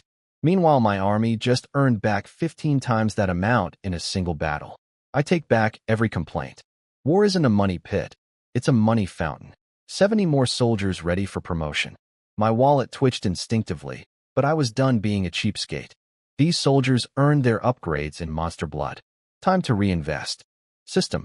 Upgrade everyone. Ding. Gold counter goes down. Army power goes up. Circle of life. I sipped my honey wine and watched the numbers drop with the calm smile of a man who finally understands his own business model. Spend gold to make soldiers stronger. Send stronger soldiers to kill bigger things. Bigger things drop more gold. Rinse. Repeat. Scale infinitely. I'm not running a territory. I'm running a war-based hedge fund. A few days later, the army came home. I wasn't on the watchtower, but I heard about it from the guards. Sunset. Golden light melting across the snow. And out of that blazing horizon, a steel army materializing like ghosts from a painting. Lane at the front. Dark gold armor silhouetted against the dying sun, shadows stretching behind him like a battle flag. 150 knights in formation behind him, faceplate sealed, eyes cold, riding in perfect silence. The sound of their hooves was a low, endless thunder rolling across the frozen earth. Behind the cavalry, a very different scene. Hundreds, maybe 1,000, terrified kobolds, hunched and trembling, being herded by blood-stained infantry who looked exhausted but still gripped their weapons like they'd stab anything that sneezed wrong. A gray-green river of prisoners stretching back toward the horizon. The watchtower guards lost their minds. It's the flying tigers. They're back. Look at all those prisoners. There's hundreds. Get Martin. Tell the Lord. Lane is home. The whole town erupted. People running, shouting, pointing at the steel column crawling toward the gates. The quiet little frontier settlement suddenly felt like a capital city welcoming a conquering army. An hour later, prisoners were counted and dumped into a temporary camp under Rether Guard supervision. The infantry and most of the cavalry practically crawled to their barracks, threw their armor on the floor, and passed out face-first on their bunks. Snoring shook the walls within minutes. These guys had been fighting and marching for days straight. Lane didn't rest. He wiped the worst of the blood and mud off his armor, kept the full cataphract suit on, and marched straight to my castle with Martin. Because apparently gold-rank knights don't need sleep. They run on duty and violence. I was in my study reading farming reports. Yes, still farming reports. My life is glamorous. When the butler knocked. My lord, Sir Martin and Sir Lane request an audience. Send them in. Then I paused. Thought for a second. Wait. Prepare a guest room for Lane. Hot water, lots of it. And tell the kitchen to make hot food. Big portions. The man just came back from war. He needs a meal, not a meeting. Martin probably hasn't eaten either. The butler bowed with visible approval. Small thing, right? But I've learned something in this new life. Soldiers will die for a lord who remembers they're human. Gold rank killing machine or not. Lane spent days sleeping in frozen dirt and eating field rations. A hot bath and a real meal costs me almost nothing, but it buys loyalty you can't purchase with gold. The study door opened. Martin walked in first, wearing clean clothes but practically vibrating with excitement like a kid on Christmas morning. Then Lane, still in full dark gold armor. Firelight flickering across the battle-scarred metal. He brought the smell of frozen blood and victory with him. The temperature in the room dropped 2 degrees just from his presence. 2 men. my shield and my spear, one buzzing with energy, the other cold as the grave, both looking at me with absolute loyalty in their eyes. I leaned back in my chair. A week and a half ago, I was a panicking teenager with a golden carriage and a prayer. Now I'm sitting in MY Castle, in MY territory, receiving MY victorious commanders after they wiped every major threat off MY map using MY army. The goblin nests? Cleared, breeding stock captured for the experience farm. The kobold clans? Conquered, put to work in the mines. The troll tribe? Extinct. Gold rank chief? Dead. The orc settlement? Gone. 2 gold rank bosses, deleted in 15 seconds. Northern border, secured. Treasury, recovering nicely thanks to 18,000 gold in war loot. Army, fanatically loyal and getting stronger after every fight. And we haven't even touched the western mountains yet. The real treasure is still waiting. I looked at my 2 commanders standing at attention before my desk, and for the first time since arriving in this frozen wasteland, I felt something I hadn't felt before. Not anxiety, not panic, not the desperate survival instinct of a transmigrator clinging to borrowed power. Just confidence. The quiet, steady kind. The kind that says, this is working. The plan is working, and it's only going to get bigger from here. Sit down, gentlemen, I said. Let's talk about what comes next. Lane walked into my study looking like he'd been dragged through a slaughterhouse, rolled in mud, and then left in a freezer overnight. His armor was so caked with troll green, orc red, and frozen dirt that you couldn't tell what color it was originally. The man smelled like a battlefield's autobiography. He stood at attention in front of my nice, clean desk, glanced down at himself, then at my pristine fur-covered sofa, and I swear I saw actual embarrassment on a gold-rank killer's face for the first time. Like a kid who tracked mud into the house. I got up, walked around the desk, and pushed him onto the sofa myself. Battlefield stains are a warrior's medals. They're never dirty. This tidy office. Sometimes the cleanest rooms hide the bloodiest decisions. You're home. Relax. Something shifted behind those tired eyes. A spark. Lane's loyalty wasn't just professional anymore. It was personal. I could practically feel it clicking into place. Note to self. Sometimes a kind word after a hard fight is worth more than 1,000 gold coins. Now, report, then go eat. I've got hot water and a guest room waiting for you. Tomorrow the whole army rests. Day after, victory feast for everyone. Lane straightened up, exhausted but sharp, and delivered the goods. All known threats in the Northern Territory, eliminated. Music to my ears. At the Orc Bloodhowl site, we discovered a level 3 cold iron mine and 2 level 1 refined iron deposits. More mines. On top of the ones I already had. My territory was turning into a mineral gold mine, literally. Captured over 3,100 kobold prisoners, 3,000 new mine workers. Free labor courtesy of conquered monster tribes. My mining operation just got a massive workforce injection. Per your strategic orders, we herded approximately 200 goblins, along with several flocks of mountain goats, into Broken Spine Valley.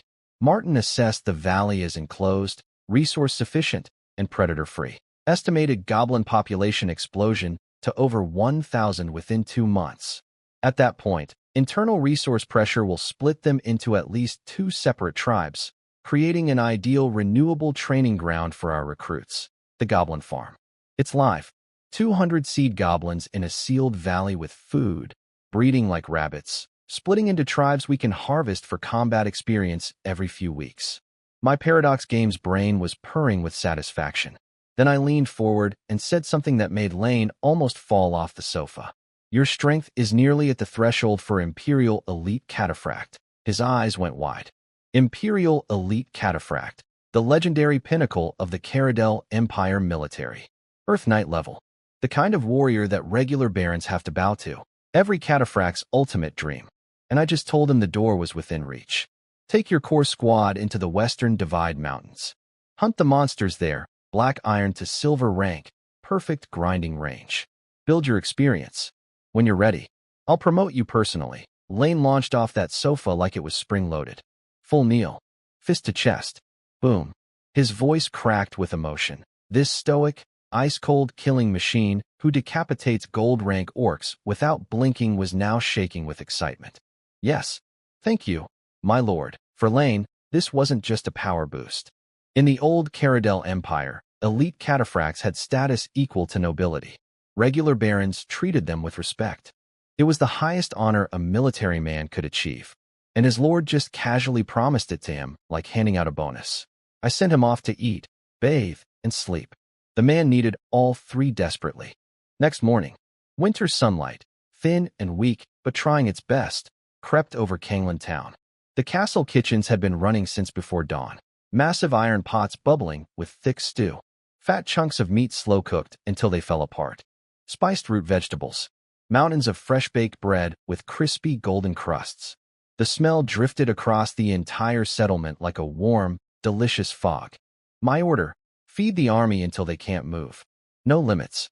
The barracks were silent for once. No drilling, no shouting, no armor clanking. Just epic-level snoring from 150 knights who'd finally let their guard down. Armor thrown in corners. Muddy boots scattered everywhere. The rooms smelled like sweat, leather, and iron. The perfume of men who've earned their rest. Kitchen servants wheeled massive wooden tubs of steaming food between the barracks, leaving portions at every door. The smell eventually won against exhaustion. Soldiers crawled out of bed, eyes half shut, bodies still aching, and gathered around the food like moths around a very delicious flame. No talking, just the satisfied sounds of hungry warriors eating like they meant it. This was the quiet after the storm, the exhale after holding your breath for days. And beneath that calm surface, this army was completely transformed from what it was 2 weeks ago. When they arrived, they were a mixed bag of borrowed knights, nervous recruits, and untested system troops. Now, they were veterans. They'd fought goblins, gnolls, trolls, and orcs. They'd watched gold rank monsters die. They'd been promoted by what they believe is divine power. They'd marched home with prisoners and loot and the knowledge that their lord takes care of them, feeds them, upgrades them, and remembers they need hot baths. 2 weeks. That's all it took to build a fanatical, battle-hardened military force from scratch. Northern threats, gone. Kobold miners, acquired. Goblin farm, operational. New mines, discovered. Army, resting, fed, loyal to the point of worship. Treasury, recovering. Western mountains, next on the menu. I stood at my study window watching the thin winter sun paint the snow gold, listening to the distant sounds of my soldiers eating their well-earned feast, and allowed myself exactly 5 seconds of pride. Then I went back to my desk, because tomorrow the rest ends, and the real work, cracking open those mountains and building an empire, begins. 5 seconds of pride is all a lord can afford. The spreadsheets don't fill themselves. Let me give you the army status update, because after all that fighting and spending, the numbers are actually looking gorgeous. Flying Tiger Knight Order. Every single regular cavalry member promoted to bronze rank Imperial Citizen Cavalry. Better horsemanship, tighter formations, harder hits. These aren't recruits anymore. They're proper soldiers who've seen real combat and live to brag about it. Rether Guard. All soldiers now at black iron level. Every single one. Tougher bodies, better weapon skills, especially that shield and spear combo that turned them into a walking steel wall during the goblin fight. They're not elite, but they're solid enough to make any bandit group or small monster pack take one look and choose a different career. 10 gold rank cataphracts at the tip. Bronze cavalry as the shaft. Black iron infantry as the foundation. A proper military pyramid, forged in blood and funded by my rapidly shrinking, but recovering, gold reserves. I stood at my study window, looking down at the military camp. Lazy smoke drifting up. Soldiers resting. The whole scene peaceful and quiet. But I knew what was underneath that calm. A war machine getting sharper by the day. Rest day. Feast day. Victory celebration. Then it was my turn. 3 days after the army came home, I locked myself in the castle's secret training chamber. Heavy oak door sealed shut. Outside, Lane and all 9 of his cataphract brothers standing guard like golden statues, their combined aura creating an invisible force field that would make anyone with half a brain turn around and walk away very quickly. 10 gold rank knights guarding one door. Overkill? Maybe. But when your lord is about to have a breakthrough, you don't take chances. Inside the chamber, dim light through narrow vents. The smell of burned magic crystal powder. Me, sitting cross-legged in the center of a special energy-gathering formation drawn on the floor. I pulled up my system panel. Personal experience, 10,520, 10,520 points. Earned from the blood and sweat of every soldier under my command. Trickled up through the 1,000 to 1 ratio from thousands of kills, countless training sessions, and 2 gold rank boss fights. Enough for what I needed. System. Promote me to Black Iron Knight. Confirmed. Executing. The number started dropping. 10,520, 10,200, 9,900, 9,500. And then my body decided to have a very dramatic reaction. Imagine someone injecting liquid fire directly into your bone marrow while simultaneously running electricity through every nerve ending you own. That's what it felt like. 1,000 white-hot needles drilling outward from the inside. My muscles seized. Veins bulged across my forehead and arms like angry snakes. Sweat soaked through my clothes instantly, pooling on the stone floor. I bit down so hard I'm surprised I didn't crack a tooth. One strangled grunt escaped, an NGH. And that was all the weakness I allowed myself. Because inside the agony, something incredible was happening. At my core, a battle aura seed, half energy, half physical matter, was spinning like a tiny star, greedily devouring the converted experience, growing denser, more solid, more real with every heartbeat. The pain was the old me being torn apart. The warmth rushing in behind it was the new me being built. Then, crack. Not a bone. Something deeper. A barrier. The fundamental ceiling that had kept me trapped at Night Squire for my entire life. The wall I'd banged against since childhood while my brothers sailed past it, shattered, like glass breaking inside my soul. The agony vanished instantly, replaced by, oh man, how do I describe this? Imagine you've been wearing a full body cast your entire life, and someone finally cuts it off. Everything feels light. Everything feels possible. Warm energy flowing through pathways that used to be narrow and are now wide open highways. My 5 senses cranked up to 11. I could feel the individual dust particles in the air, sense the faint aura signatures of the gold knights outside the door, hear their breathing through solid oak. My muscles were denser. My heart pumped harder. Even my thoughts moved faster. Black Iron Knight. Achieved. I opened my eyes, clenched my fists, felt the raw power surging through rebuilt muscle and reinforced bone. And I laughed. Not the manic supervillain laugh from when I discovered the system. This was different. Deeper. More personal. The laugh of a man who spent 16 years as the weakest brother, who watched everyone around him break through while he stayed stuck, who was pitted and overlooked and written off as the family's dead weight, and who just shattered that ceiling with borrowed power and his own iron will. Yes, having 10 gold rank knights is amazing. They can flatten armies. But that's their power. Borrowed strength. A lord who relies entirely on others is a lord who's one betrayal away from being nothing. This burning energy in my veins, this new density in my bones, this sharpness in my senses, this is mine. No one gave it to me. No one can take it away. Every point of experience was earned by my soldier's sacrifice, funneled through my system, and forged into MY body through MY pain. Black iron isn't impressive by my family standards. Carlos would laugh. Leon wouldn't even look up from his spell book. Even Fletcher passed black iron ages ago. But they don't know what I know. They don't have what I have. For them, black iron took years of personal training. For me, it cost 1,000 gold in army upgrades and 2 weeks of warfare. And tomorrow, my army fights again. And the day after. And the day after that. Every battle making them stronger. Every battle making me stronger. Black iron today. Bronze tomorrow. Silver next month. Gold by year's end. The ceiling that trapped me for 16 years wasn't my limit. It was my starting line. I checked my remaining experience. 9,520 points. Barely spent 1,000 to break through. The rest stays in the bank, growing with every fight.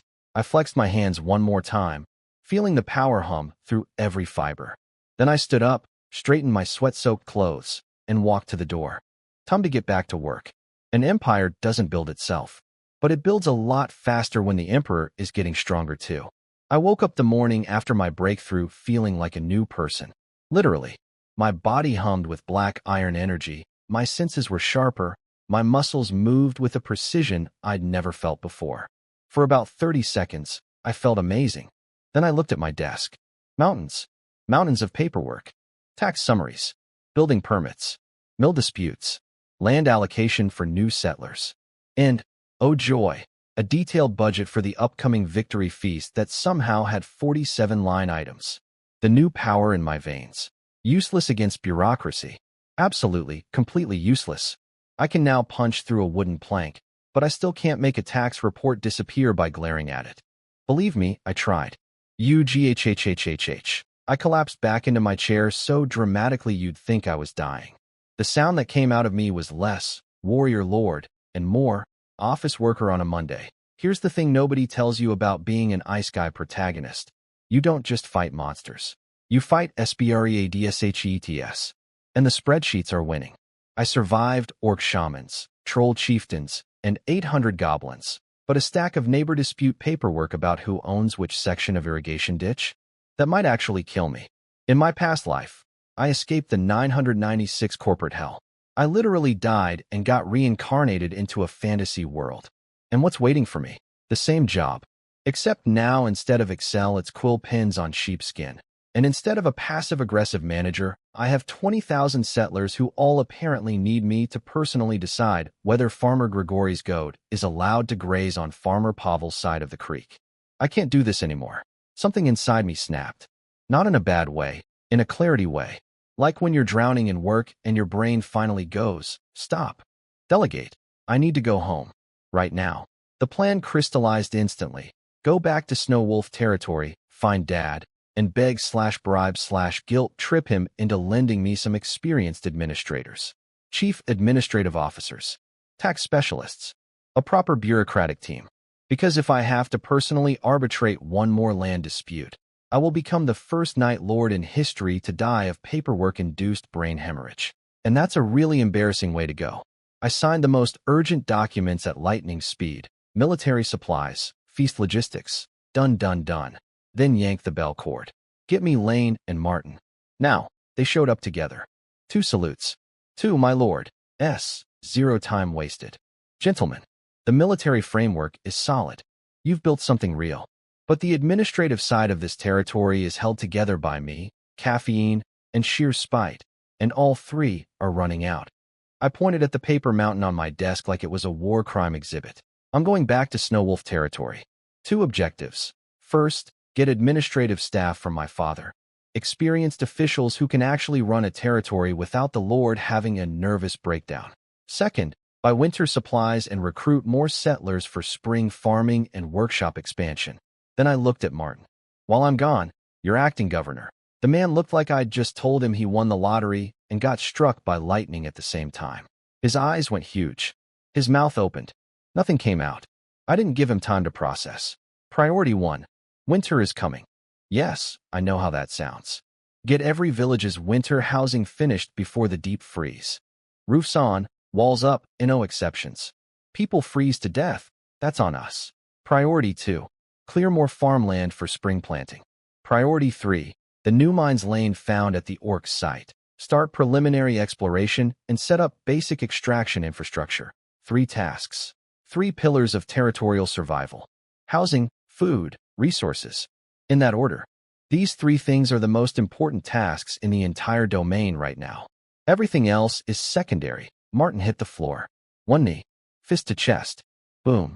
His voice was shaking, not from fear, but from the weight of what I'd just handed him. See, Martin knows his place on the power ladder. He's peak silver, strong, experienced, loyal as they come. But standing next to Lane and 10 gold-rank cataphracts? He's a candle next to 10 suns. He knows that. He feels it every day. But I've never treated him like he was less important. Because he's not. Lane is my sword. Martin is my foundation. Swords win battles. Foundations win wars. And right now, I just handed him the keys to the entire territory and said, I trust you with everything. That kind of trust? From a lord to his subordinate? In a world built on hierarchy and suspicion? It's worth more than gold. More than promotions. More than power. Martin would have already died for me. After today, he'd die for me twice. So here's the situation. I'm heading home to mooch administrators off my dad. Martin's running the territory, Lane's guarding the realm, and somewhere in Broken Spine Valley, 200 goblins are doing what goblins do best, making more goblins for my soldiers to practice on later. Everything's in motion. The machine is running. I just need to add one missing piece. Someone who actually enjoys doing paperwork. Because I would rather fight another gold rank troll with my bare hands than read one more tax report. And that's not a joke. I've genuinely done the math on which one is less painful. The troll wins. By a lot. I told Martin to get up, stop being emotional, and go coordinate with the castle steward. Also, keep training the Rether Guard every single day. Winter doesn't mean vacation.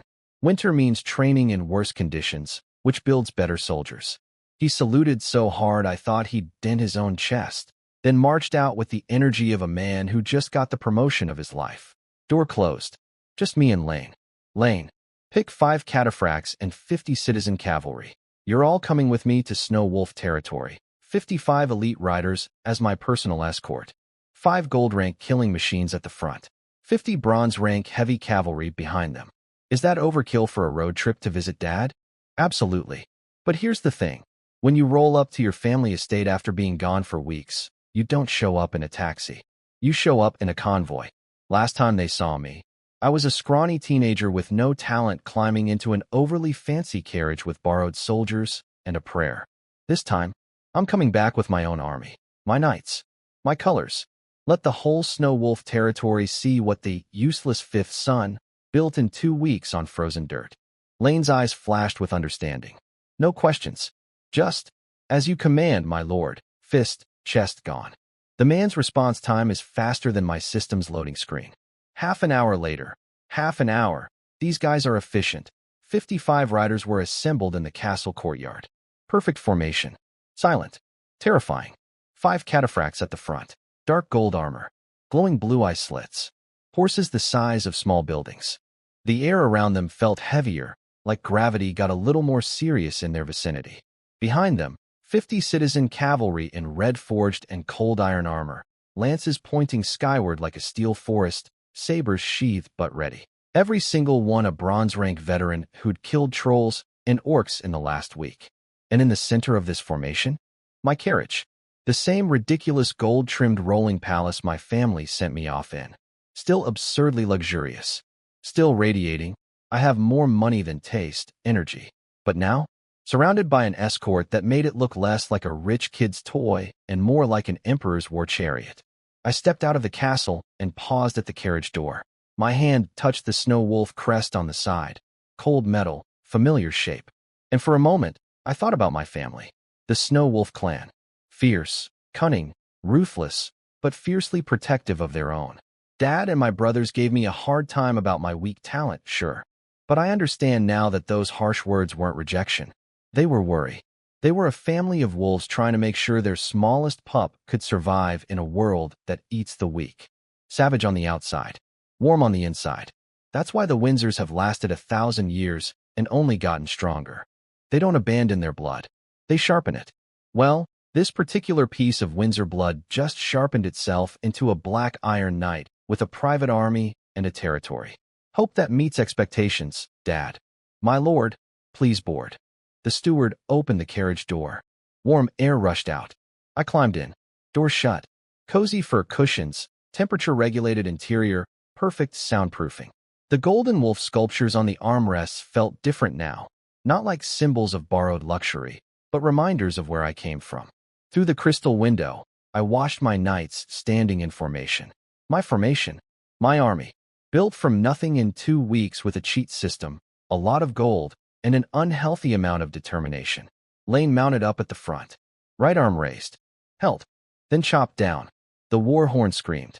55 horses launched forward simultaneously. The thunder of iron hooves on frozen earth was like a heartbeat the size of the world. 5 golden juggernauts leading the charge, 50 bronze warriors flanking the carriage, a trail of snow dust rising behind us like a white dragon chasing our tail. We blasted through the castle gates and onto the southern highway, the road to Snow Wolf territory, maintained and cleared by my own Rether Guard patrols. Every mile taking me closer to home. I leaned back against the snow bear fur, watching the frozen wastes blur past the window. The same landscape I'd traveled through weeks ago, terrified and uncertain, heading into the unknown with borrowed everything. Now I was heading the other direction, going home. not as the baby of the family begging for scraps. As a lord, with soldiers, with a territory, with power. Last time, my family loaded me up like a care package because they were worried I'd starve. This time, I'm walking through that door and showing them what their investment bought. Ron Windsor left Snow Wolf territory as a charity case. Ron Windsor is coming back as a force of nature. And I still need those damn administrators. But at least now I can ask for them while looking like someone who deserves them. Presentation matters, people. Always roll up with the gold rank escort. A few days of riding later, the scenery started changing. Less frozen wasteland, more actual civilization. The snow got thinner. Green bushes appeared. The air felt slightly less like it was trying to murder my lungs. Then I saw it on the horizon, Frostwolf City, my family's capital. And let me tell you, after spending weeks in a beat-up frontier castle surrounded by frozen mud, seeing this place again hit different. This city is absurd. Walls made of gray granite, dozens of meters high, covered in ancient battle scars and glowing defensive runes that pulse with blue energy like the whole structure has a heartbeat.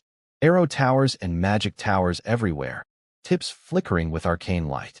The place looks less like a city and more like a mountain that decided to become a fortress. And busy. Even in winter, the main road was packed with merchant caravans, armed escorts, traders hauling goods from everywhere. This is what 1,000 years of wealth and military power looks like. A city that never sleeps because there's too much money to count. We rolled up to the gates with 5 gold-rank cataphracts in front and 50 bronze cavalry behind. In most places, this would cause mass panic. In Frostwolf City, the guards barely raised an eyebrow. This is a city where legendary warriors walk past you on the way to buy bread. My escort was impressive, but not unusual here. Humbling, honestly. The gate guards checked us through efficiently, professional, cold, disciplined. Classic Snow Wolf. But I noticed the officer's eyes lingering on my 5 cataphracts a beat too long. He remembered what I left with a month ago, and what I came back with was noticeably different. His expression said, "What happened to you out there?" Without his mouth opening. Through the gates. Wide stone streets, spotlessly clean even in winter. Stone buildings lining both sides. Shops, taverns, blacksmiths, merchant guilds.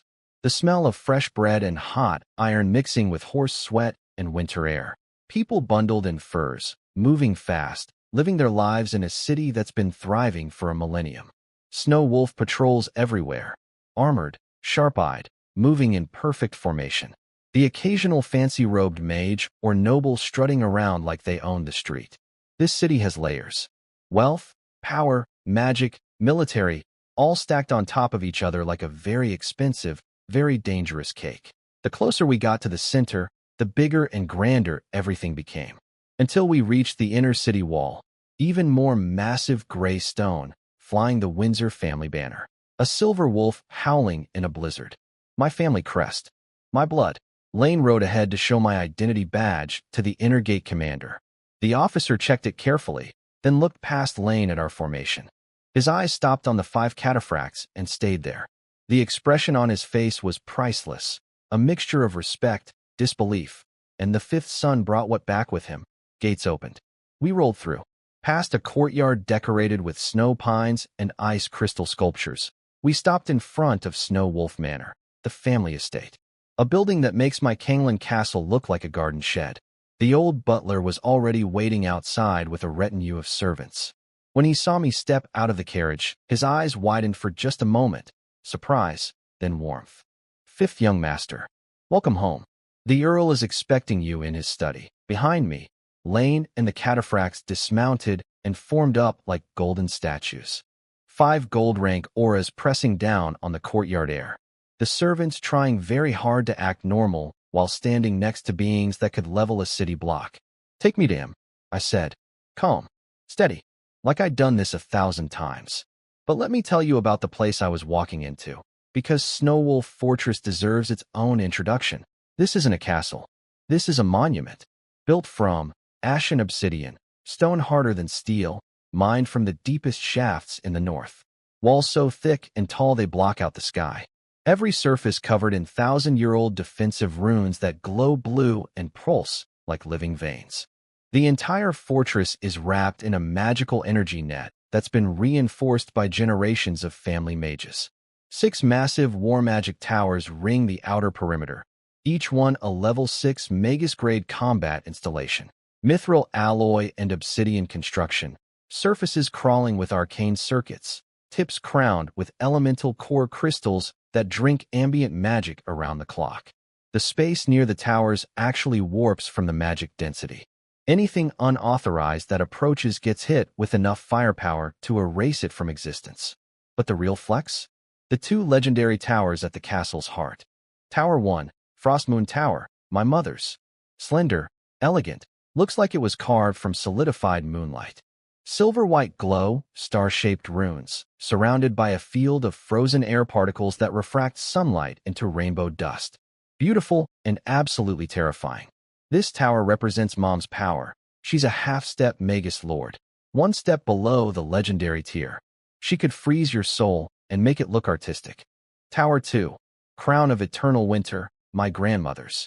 Massive, imposing, built from deep blue magic crystal stone coated in frost that never melts.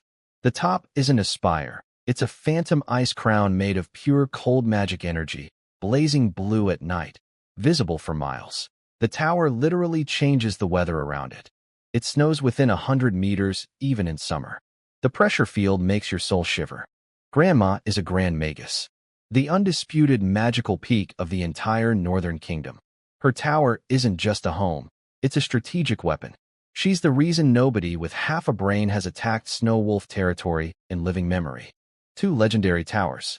2 women at the absolute summit of magical power. My mom and my grandma. The real bosses of this family, if we're being honest. So yeah, this is what I come from. A fortress wrapped in millennium-old magic, guarded by 6 war towers, crowned by 2 legendary mage queens, and staffed by an army that makes most kingdoms nervous. And somehow, the kid from this family was considered the disappointing one. Well, not anymore. I walked through those doors with 55 killers at my back, a territory under my belt, and black iron power in my veins. Time to show Dad what his weakest son built in 30 days. I stood outside Dad's study door, and my palms were sweating. Look, I can face goblin hordes. I can order cavalry charges. I can casually spend thousands of gold coins without blinking. But standing in front of this specific door, my inner 16-year-old was screaming.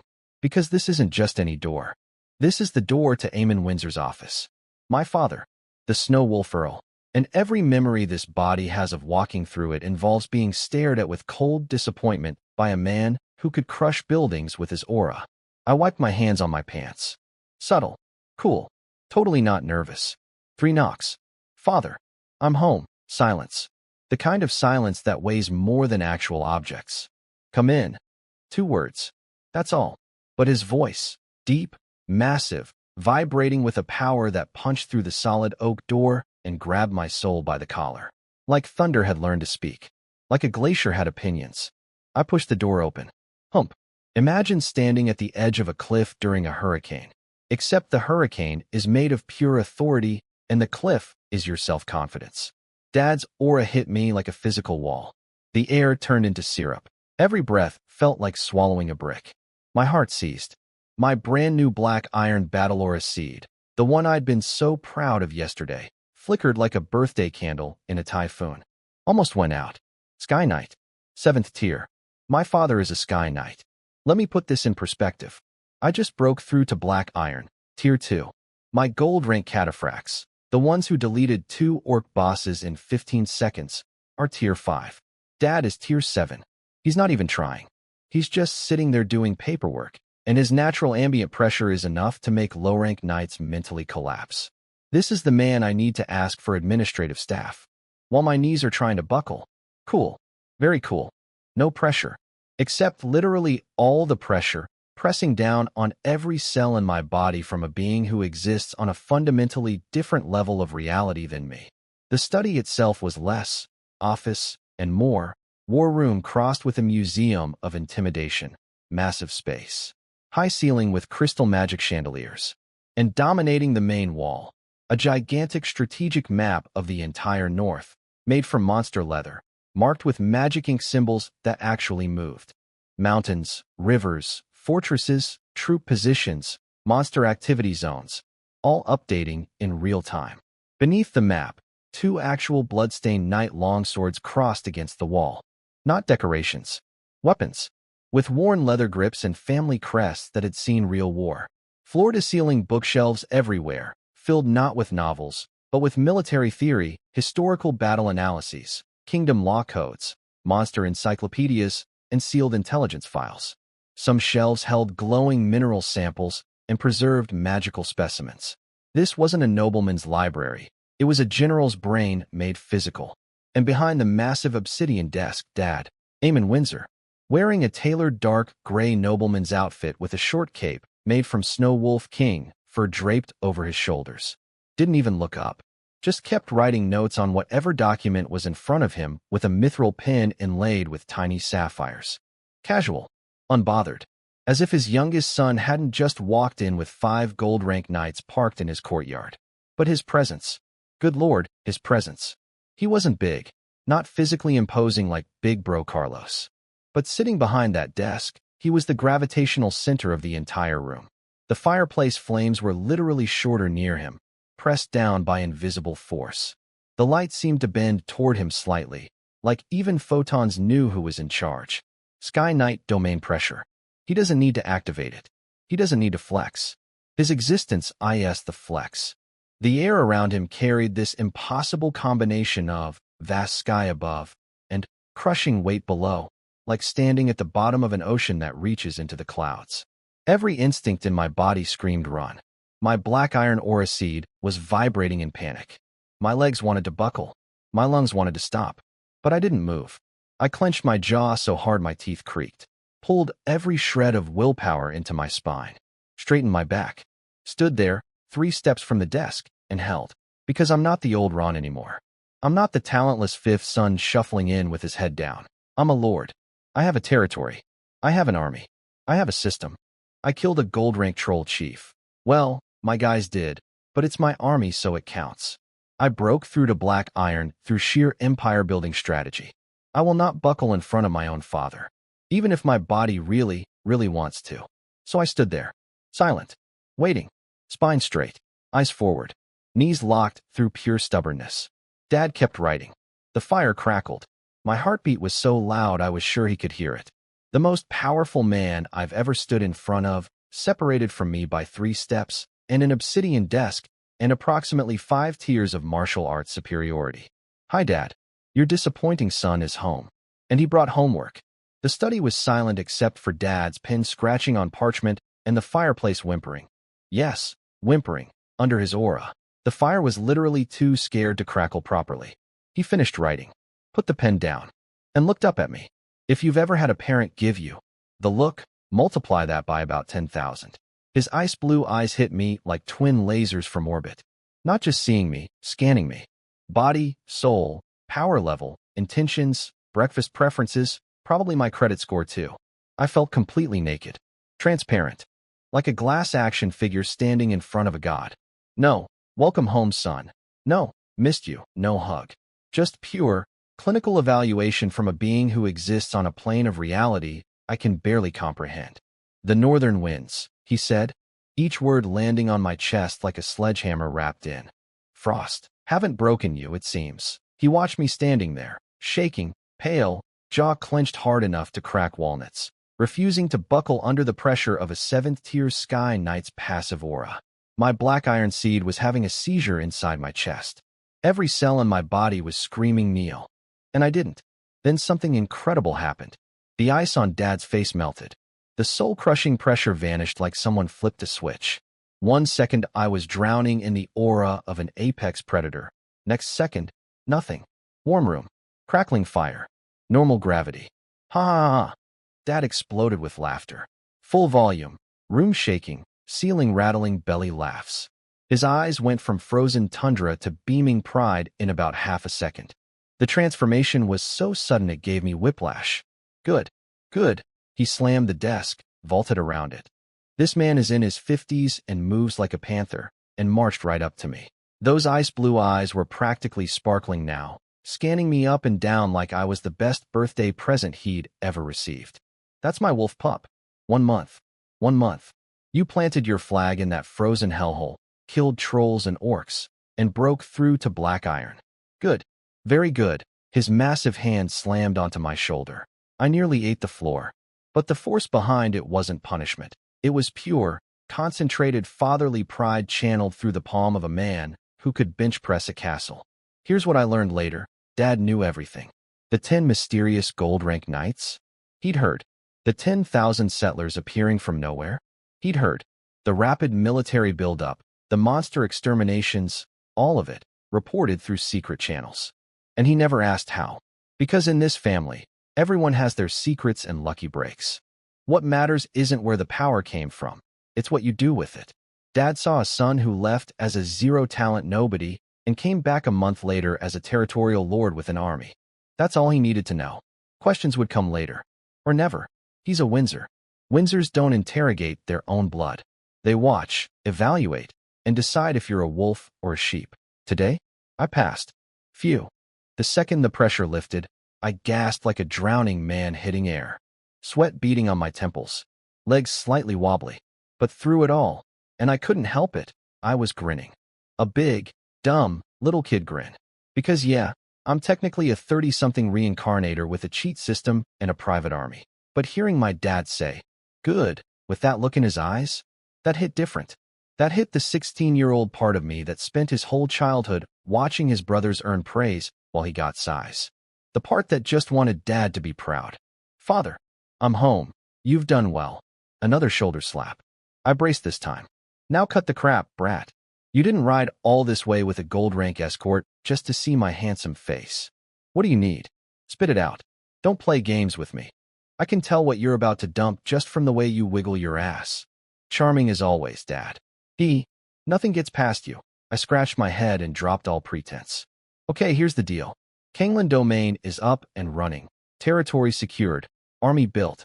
Monsters dead. But I'm drowning in everything else." I started counting on my fingers.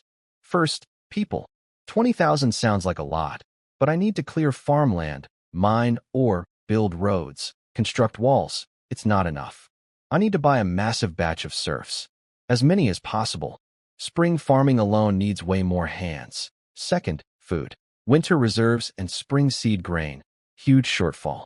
What I produce and loot doesn't come close to covering 20,000 people plus a military. Third, and this is the one killing me. I put on my most pathetic face. I have 0 administrators. Not one. Every single dispute, tax calculation, building permit, and supply request lands on my desk. I'm doing everything myself.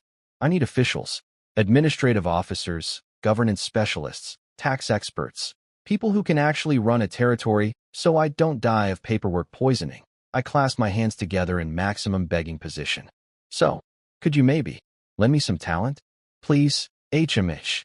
Dad glared at me with the force of a disappointed deity.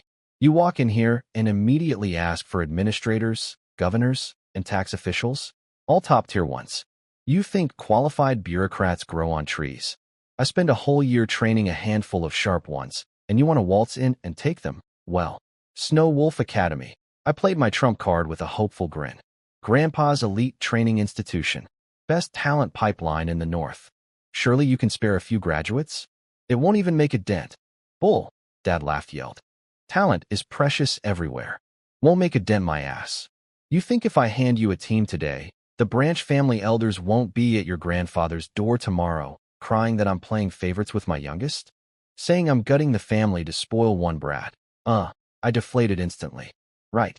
Family politics. The one enemy my system can't solve.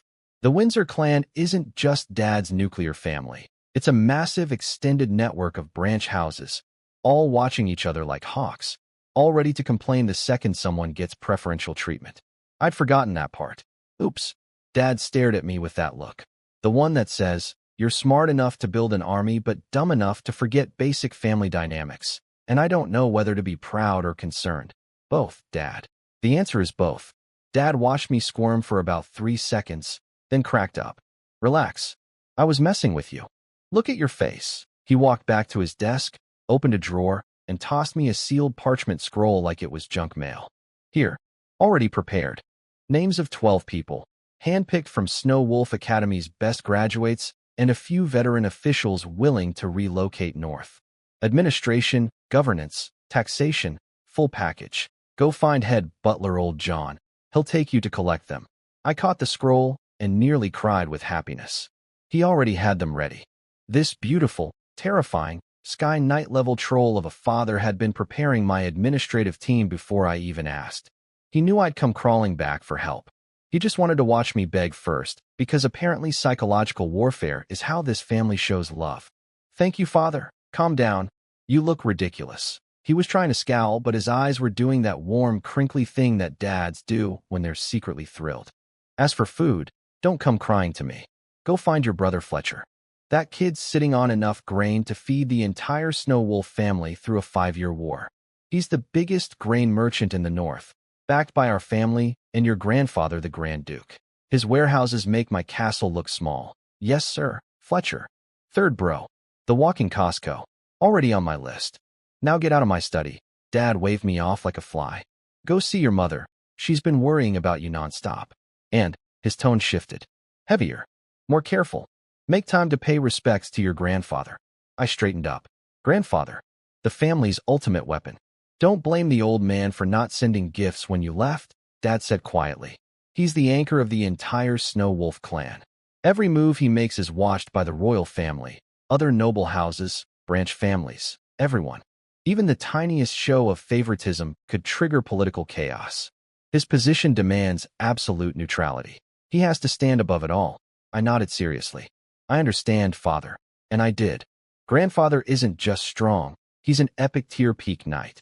Only 100-something years old, which for someone at his level means prime of life. The kingdom's royals and every major power fear him, because he could break through to legendary tier at any moment. If that happens, he'd be the first legendary knight outside the royal family and the 5 founding dukes in the kingdom's entire history. That kind of potential makes you the most watched, most analyzed, most politically constrained person alive. He can't just hand his favorite grandson a care package. Not without every branch family elder filing complaints and every rival house reading signals into it. Go on, Dad smiled. Warm this time. Real. I bowed, clutched my precious scroll of 12 administrators like it was made of diamonds, and left the study with my heart full and my to-do list shrinking. Next stop, Mom. I walked deeper into the castle toward the Frost Moon Tower, Mom's personal magic sanctum. The closer I got, the more the air changed. Clean. Cold. But not the hostile cold of the northern wastes. More like the refreshing chill of a mountain spring. Ice element magic saturating every molecule. The tower door, made of glowing magical crystal with starry rune patterns flowing across its surface, opened by itself as I approached. It sensed me, because of course my mother's tower has family recognition built into its security system. Inside, a completely different world. Warm air with a hint of flowers. The space was way bigger than the outside suggested. Spatial folding magic, obviously. Silver moon pattern carpets. Walls with a jade-like glow. The ceiling wasn't even solid. It was made of flowing liquid moonlight energy, bathing everything in soft, dreamy light. Magical plants with ice blue flowers bloomed in the corners, their petals dusted with tiny diamond-like frost crystals. Cold plum blossom fragrance drifting everywhere. This wasn't a mage tower. This was a spa designed by an ice goddess. Ron, a voice like moonlight on snow floated down from the spiral staircase. Mom descended. No fancy court dress, just a simple, elegant moon-white mage robe embroidered with silver stars and ice flowers. Her face barely showed her age. Those deep, calm eyes held the weight of decades of magical study. Silver-white hair flowing loose over her shoulders, with actual tiny ice crystals twinkling at the tips. She radiated the quiet, immense power of a half-step Magus Lord, warm but absolutely impossible to ignore. Then she saw me, and those cool, composed eyes melted, instantly, like watching an ice sculpture turn into sunshine. Mother, I practically jogged over. And for the first time since arriving at this fortress full of sky knights and epic warriors and political minefields, I let my guard down completely. In front of Mom, I wasn't a lord. I wasn't a strategist. I wasn't a transmigrator running a war economy. I was just her kid. She came down the last step and reached up to touch my face. Her fingertips were cool and impossibly gentle. You've gotten thinner. And darker. A tiny frown of concern, but her eyes were shining with pride. The northern winds haven't dulled your edge, though. If anything, you've grown sharper. She'd already sensed my black iron breakthrough. Of course she had. She's a half-step Magus Lord. She probably detected the change in my aura before I even walked through her tower door. I'm sorry for worrying you, Mother. I meant it. Not as a formality. Genuinely. This woman dropped 200,000 gold coins on me without blinking, arranged military backup through Uncle Andre, and probably spent every night since I left scanning the northern horizon with her magic, making sure her baby was alive. Dad shows love through tests and shoulder slaps that could dislocate joints. Mom shows love through everything else. Standing there in her moonlit tower, her cool fingers on my cheek, smelling winter flowers, I felt something I hadn't felt since arriving in this world. Home. Actual, real, no strings attached home. For about 10 seconds, I wasn't a lord or a soldier or a chess player. I was just a son who missed his mom.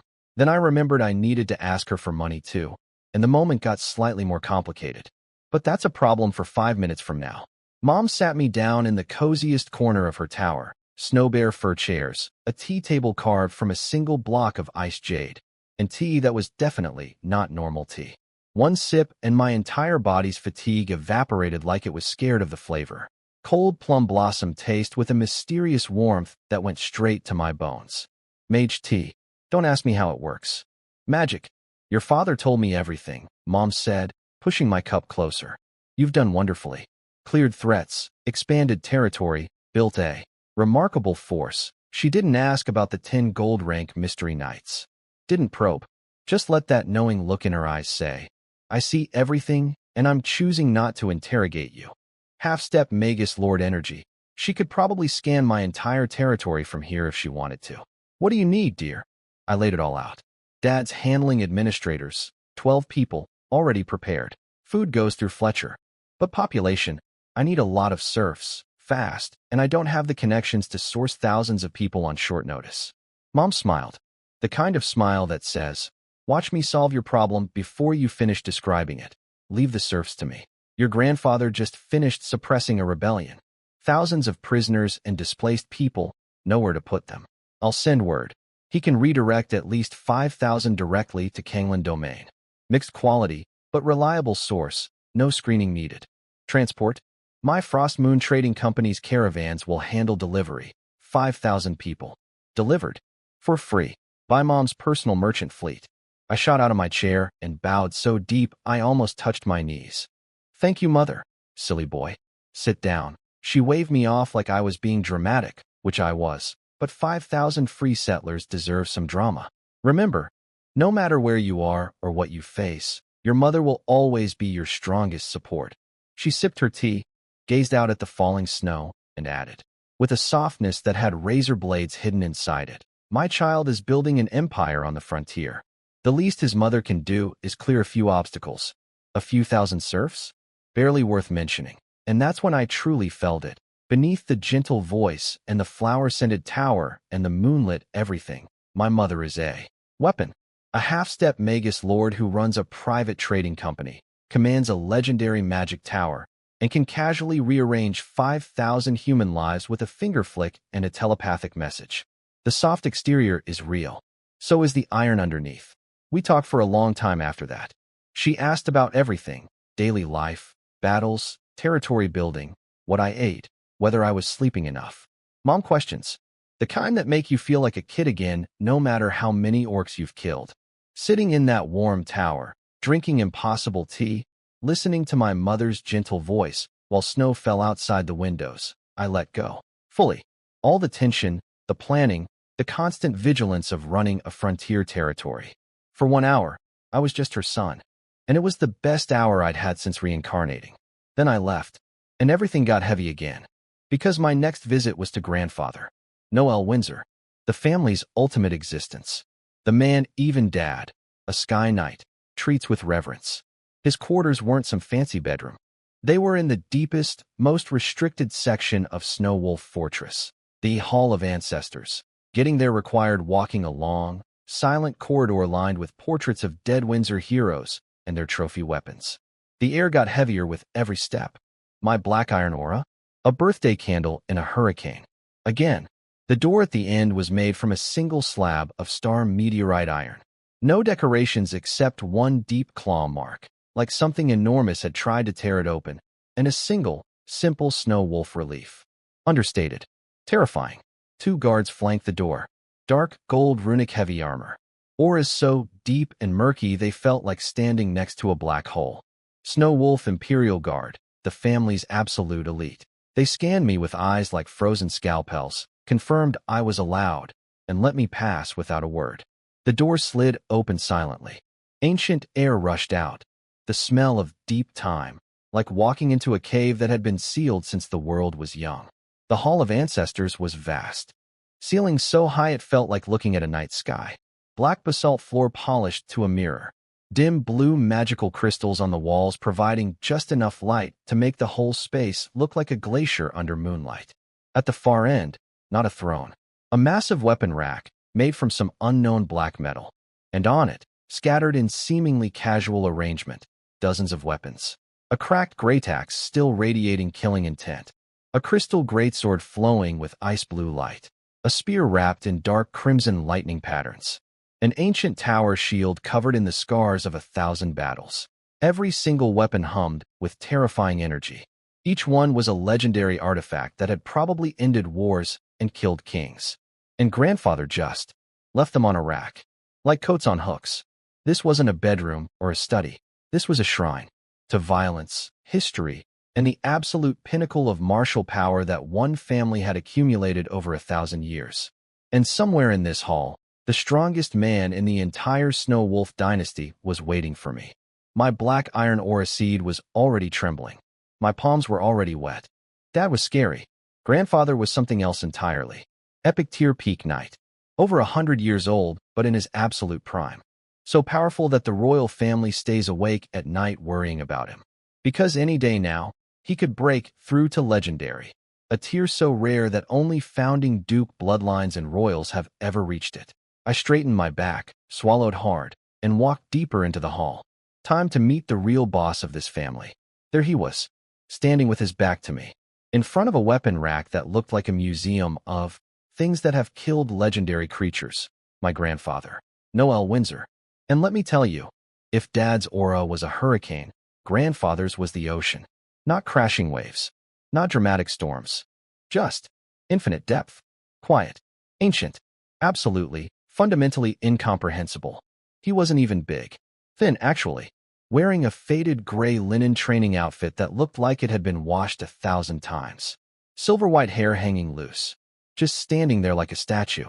But looking at his back made my soul want to crawl under a rock and hide.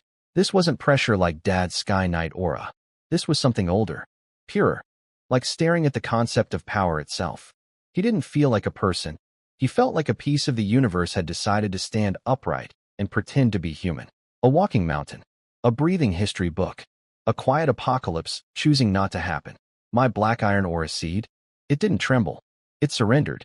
Just went limp inside me like it was playing dead, hoping the predator wouldn't notice.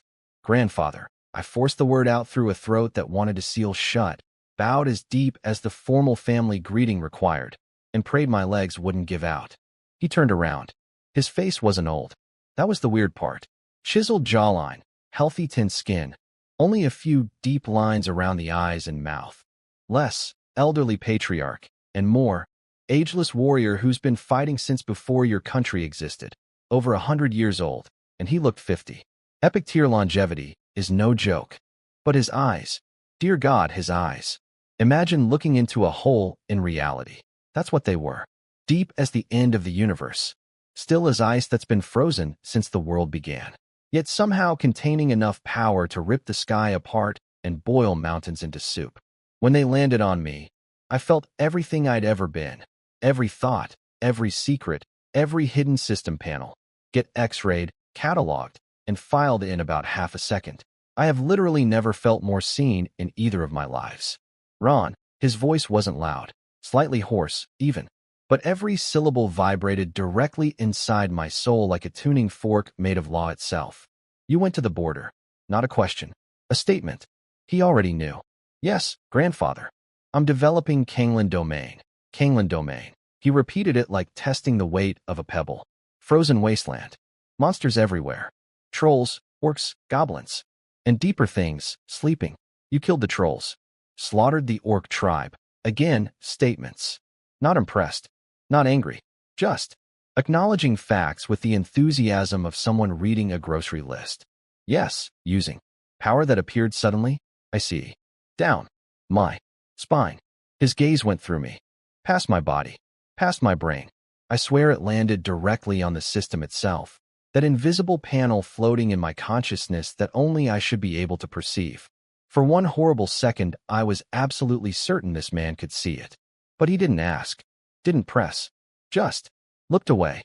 Like my biggest secret was a mild curiosity barely worth acknowledging. Power is power. Used rightly, it is righteous. Used wrongly, it is evil.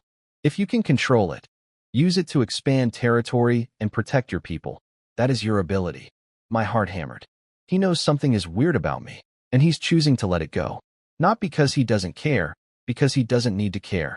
At his level, my little secrets are probably about as threatening as a hamster with a knife. Then his voice dropped 10 degrees. But frontier development is not a game. Each word hit like a frozen brick. Gold rank? That is merely the entrance fee. What you killed were insignificant pests. The real threats have not yet awakened. Or have not yet arrived. Those ancient eyes locked onto me again. A needlepoint of sharpness hidden in the cosmic stillness. Your foundation is shallow. Your strength is laughable. Today's victory is a candle in a gale. Do not let small profits blind your eyes.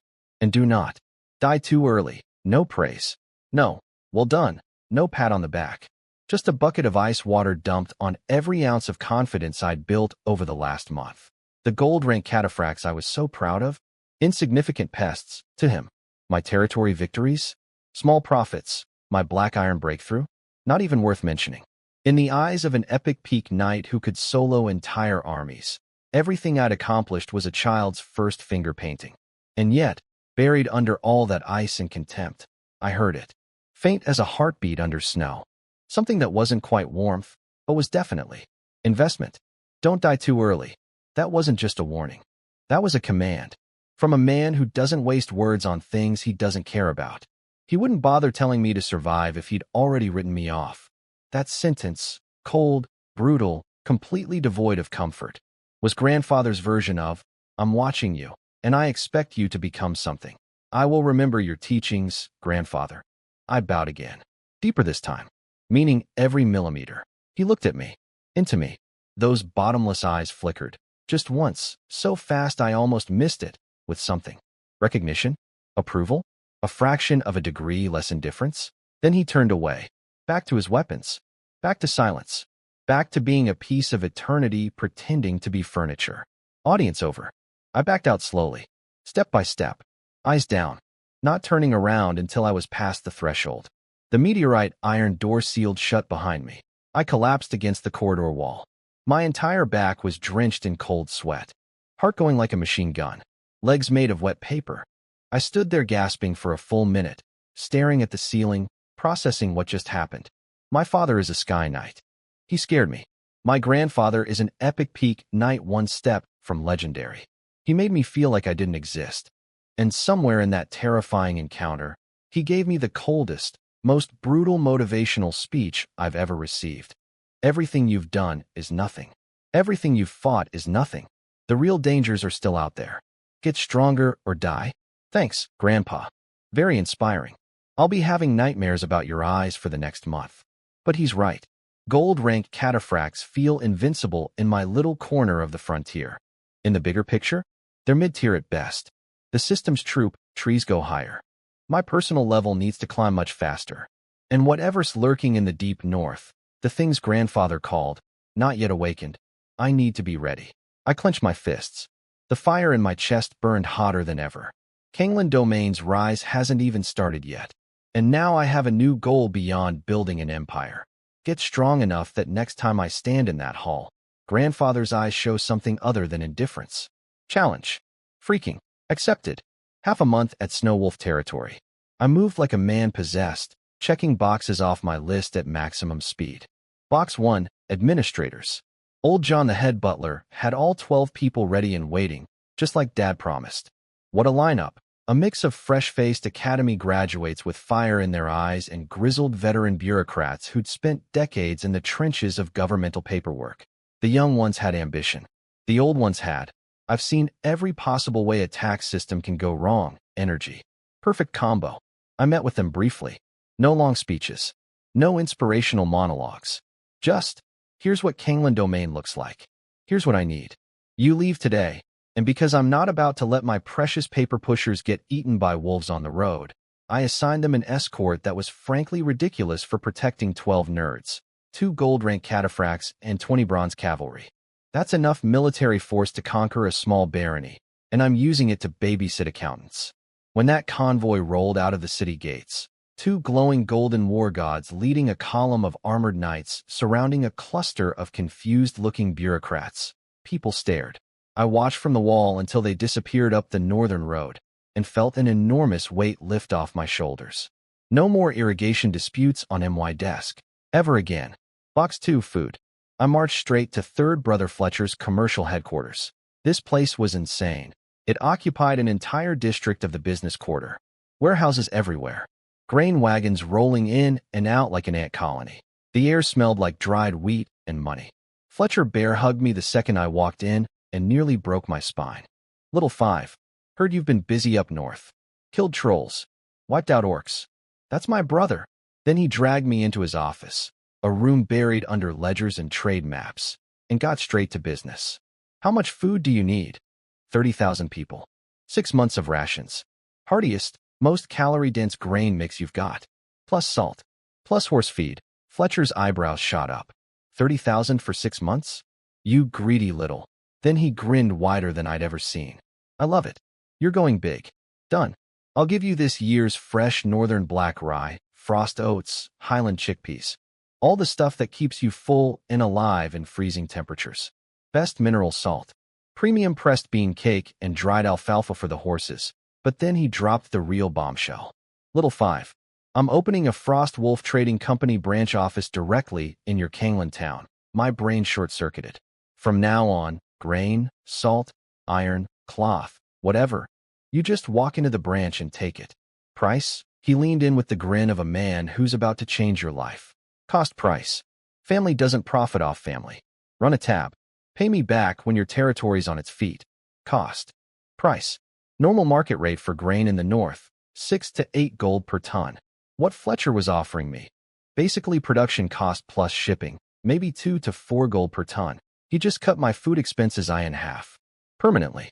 With an open credit line. This wasn't just a discount. This was an economic lifeline. A permanent supply chain at prices that would make other frontier lords weep with jealousy. 3 bro.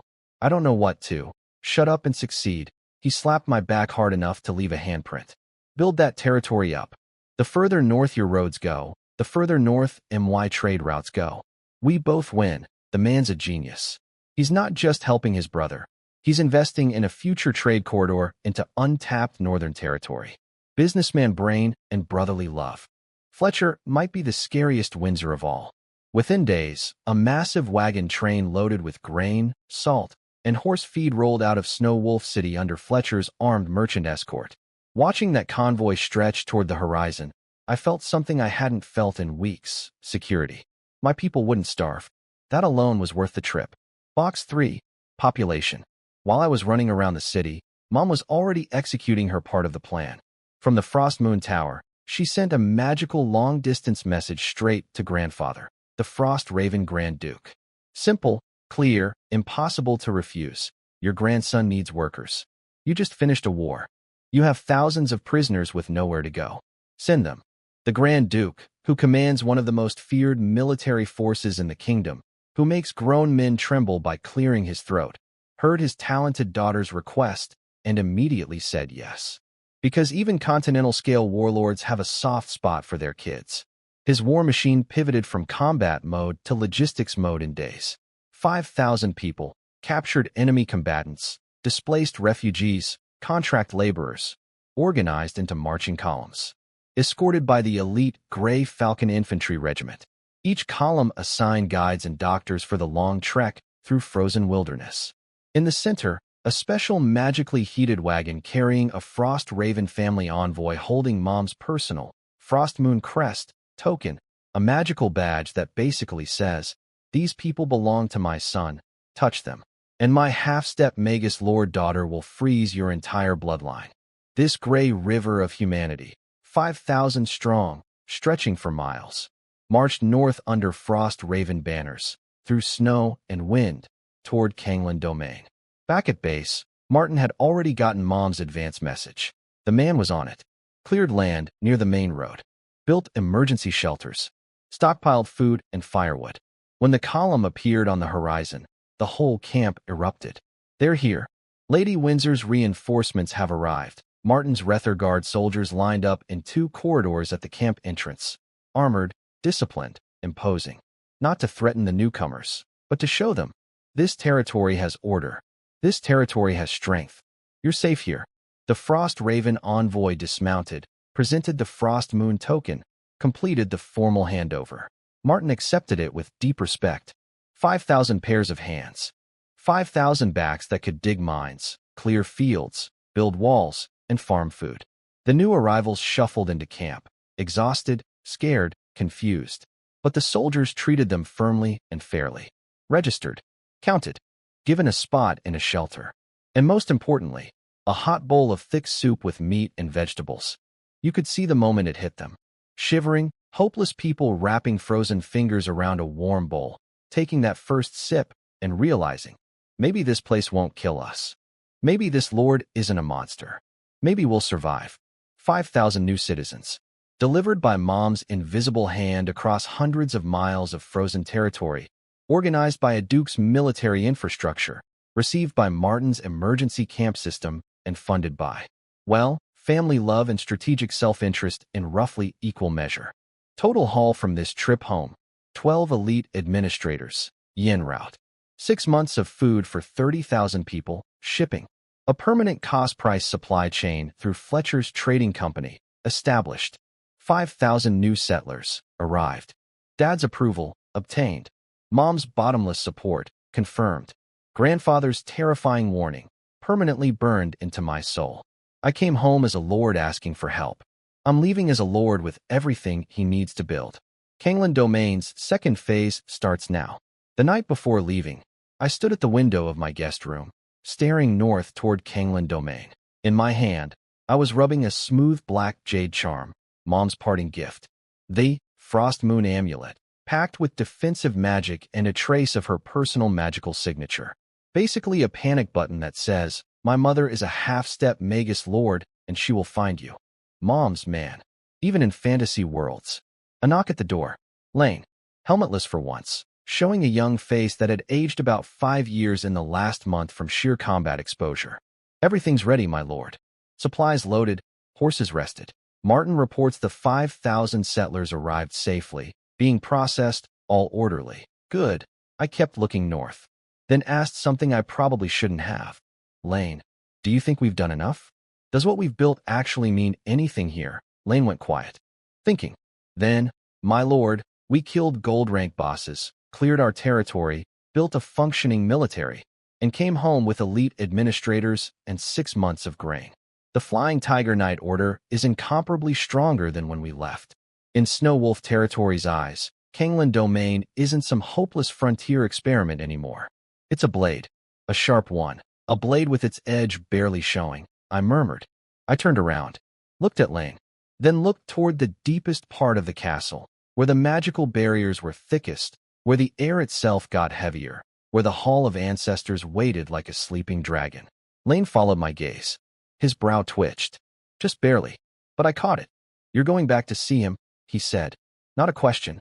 Yes. Lane had felt grandfather's aura during our last visit. He'd stood outside that meteorite iron door, and even through solid walls, that pressure had pressed down on a gold rank knight like gravity had tripled. He knew exactly what I was walking into. "Some mountains have to be climbed," I said, squeezing Mom's amulet. Cool jade against warm skin. "Some gazes have to be met." Lane didn't argue. Didn't ask why. Just straightened up, fist to chest plate. Boom. And said, "I'll escort you, my lord." That's the thing about Lane. He doesn't waste time questioning decisions he can't change. He just makes sure he's standing next to you when the hard part comes. We walked. Same long corridor as before. Same portraits of dead Windsor legends staring down from the walls. Same gradually increasing pressure, making my black iron aura seed curl into a ball and whimper. Lane walked behind me, and I could feel even his aura tightening. A gold rank knight, someone who could solo an orc army, physically tensing up from ambient residual energy leaking through walls. That's the scale we're dealing with. The two Snow Wolf Imperial guards at the meteorite door were exactly as I remembered. Dark gold runic armor, auras like staring into a black hole, faces like they'd been carved from the same stone as the walls. Their eyes swept over me. Routine, then lingered on Lane for a beat. Last time, Lane had been strong.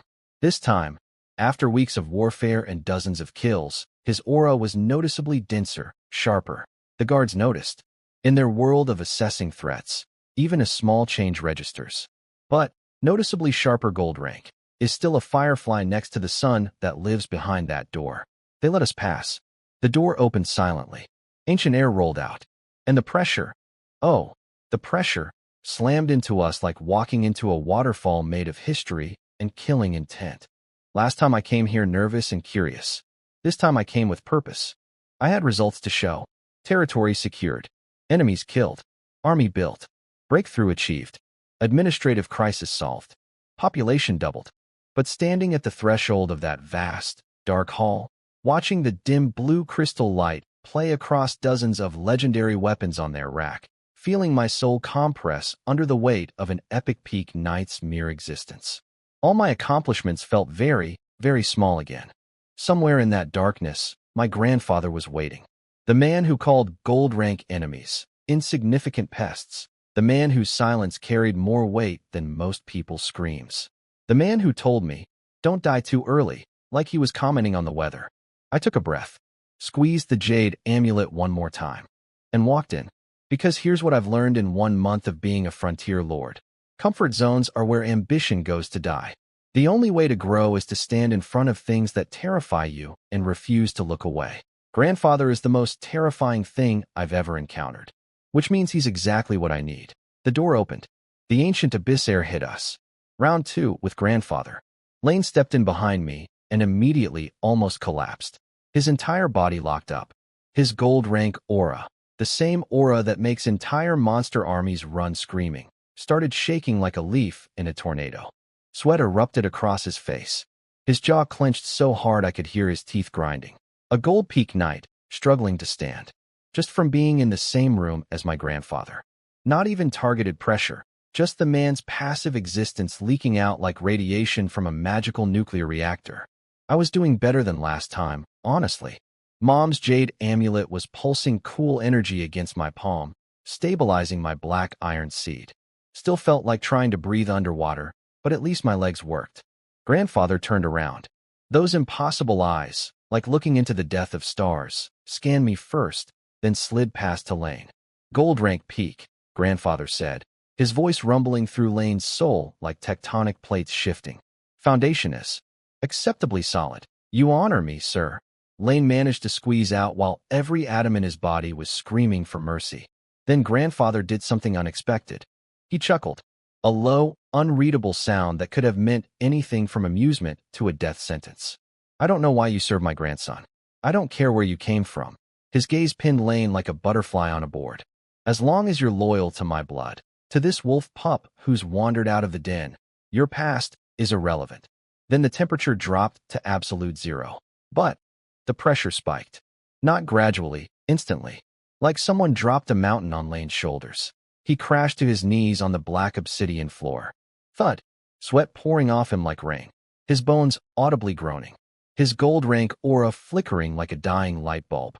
"If I ever learn you harbor even half a thought of betrayal against this family or this wolf pup," grandfather leaned forward. Those ancient eyes suddenly held the reflection of 1,000 shattered battlefields and a millennium of slaughter. A killing intent so dense it had weight poured out of him. The concentrated murderous legacy of the entire Windsor bloodline. The Snow Wolf's fangs have already torn apart countless fools who overestimated themselves. Their screams still echo in the northern wind. "You would not want to be the next, would you?" I watched Lane, my strongest warrior, my gold rank commander who deletes orc chieftains in 15 seconds, kneeling on the floor, drenched in sweat, 1 inch from passing out, being threatened by a man who could erase him from existence with a thought.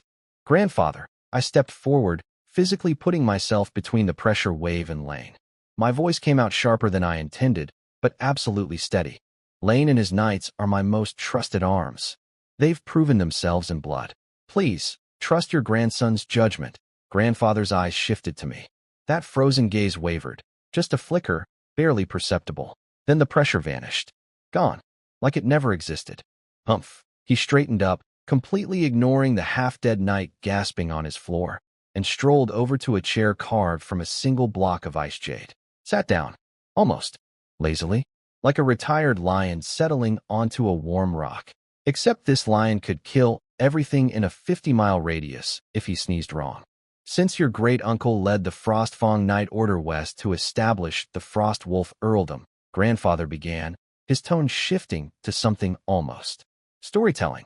The Snow Wolf family hasn't seen a young wolf venture out on their own in 100 years. He looked at me with eyes that held centuries. The Windsor family history was written by pioneers. Since our ancestor built the first stronghold in a blizzard, 7 family members have walked the path of frontier expansion. 1 died in the wilderness. 1 came back broken. The 5 who succeeded? 1 became a viscount. The other 4, all earls. His voice sharpened to a blade's edge. Our glory was never built by hiding behind inherited walls. It was built by pushing outward, like wolves, cooperating, hunting together. Internally, we may argue, we may compete, but claws and fangs never touch the pack's own bones. Then his voice became something ancient and terrible. But if any outsider dares covet what's ours, or harms even one of our blood, the Snow Wolf response comes like an Arctic blizzard. Unstoppable, unforgiving. Until the enemy understands the price in bone and blood. Grandpa looked back at me. Still sharp, still piercing, but now with something underneath. Not warmth exactly, but acknowledgement. You, Ron Windsor, lit the first signal fire on frozen ground in 1 month. You proved this was an impulse. You have some measure of a pioneer's potential. Then he dropped the real payload. Therefore, your second grandfather and I have decided to grant you formal family support. My heart stopped. First, 1 finger raised. The family will station an Earth Knight permanently in Kangland Domain. Your guardian. The family's representative. Experienced, loyal, capable of holding your rear and deterring any threat. An Earth Knight. Tier 6. 1 full tier above gold. The kind of warrior who can reshape battlefields single-handedly. Assigned to me. Permanently. Second finger. Once you've established sufficient infrastructure, towns, farmland, capacity, the family will begin organized, continuous migration of settlers from Snow Wolf territory to your domain. The first wave. No fewer than 2,000 households. 2,000 households. At 4 to 5 people per household, that's 8 to 10,000 additional citizens. A massive population injection that would nearly double my territory's workforce. Grandfather saw the barely contained fireworks going off behind my eyes and added with characteristic deadpan. Compared to your great-uncle, who marched west as a Sky Knight with 1,000 elite Frostfang Knights. This support is admittedly modest. Thanks, Grandpa. Way to keep a guy humble. But understand, Ron. Your great-uncle was already an eagle soaring above the clouds. You are a wolf pup who just left the den with baby teeth. What you're receiving is the maximum the family can justify based on what you've shown so far. Translation: prove more, get more. This is an investment, not a gift. Returns expected. I understand completely, Grandfather. I bowed deep enough to see my own boots. I will not disappoint you or the family, and I meant it, because I understood the math perfectly. To upgrade from a barony to a viscountcy in this world, you need at minimum 1 Earth Knight, 5 Gold Knights, and 100 Bronze Rank Riders. I already had the Gold Knights. The Bronze Cavalry was growing, and now Grandfather was handing me the Earth Knight, the single most expensive, hardest to obtain piece of the puzzle. That one chess piece changed everything. An Earth Knight doesn't just fight, they anchor a territory. Their presence alone makes neighboring powers think twice. It's the difference between scrappy frontier outpost and legitimate rising power. Lane was still on his knees behind me, slowly regaining the ability to breathe. I'd apologize to him later. Maybe buy him a drink. Or 10. But right now, walking out of that hall with grandfather's promise ringing in my ears, I felt something shift in my chest. Not just excitement. Not just gratitude. Purpose. 7 Windsors walked the pioneer's path. 5 succeeded. 2 failed. I will not be number 3.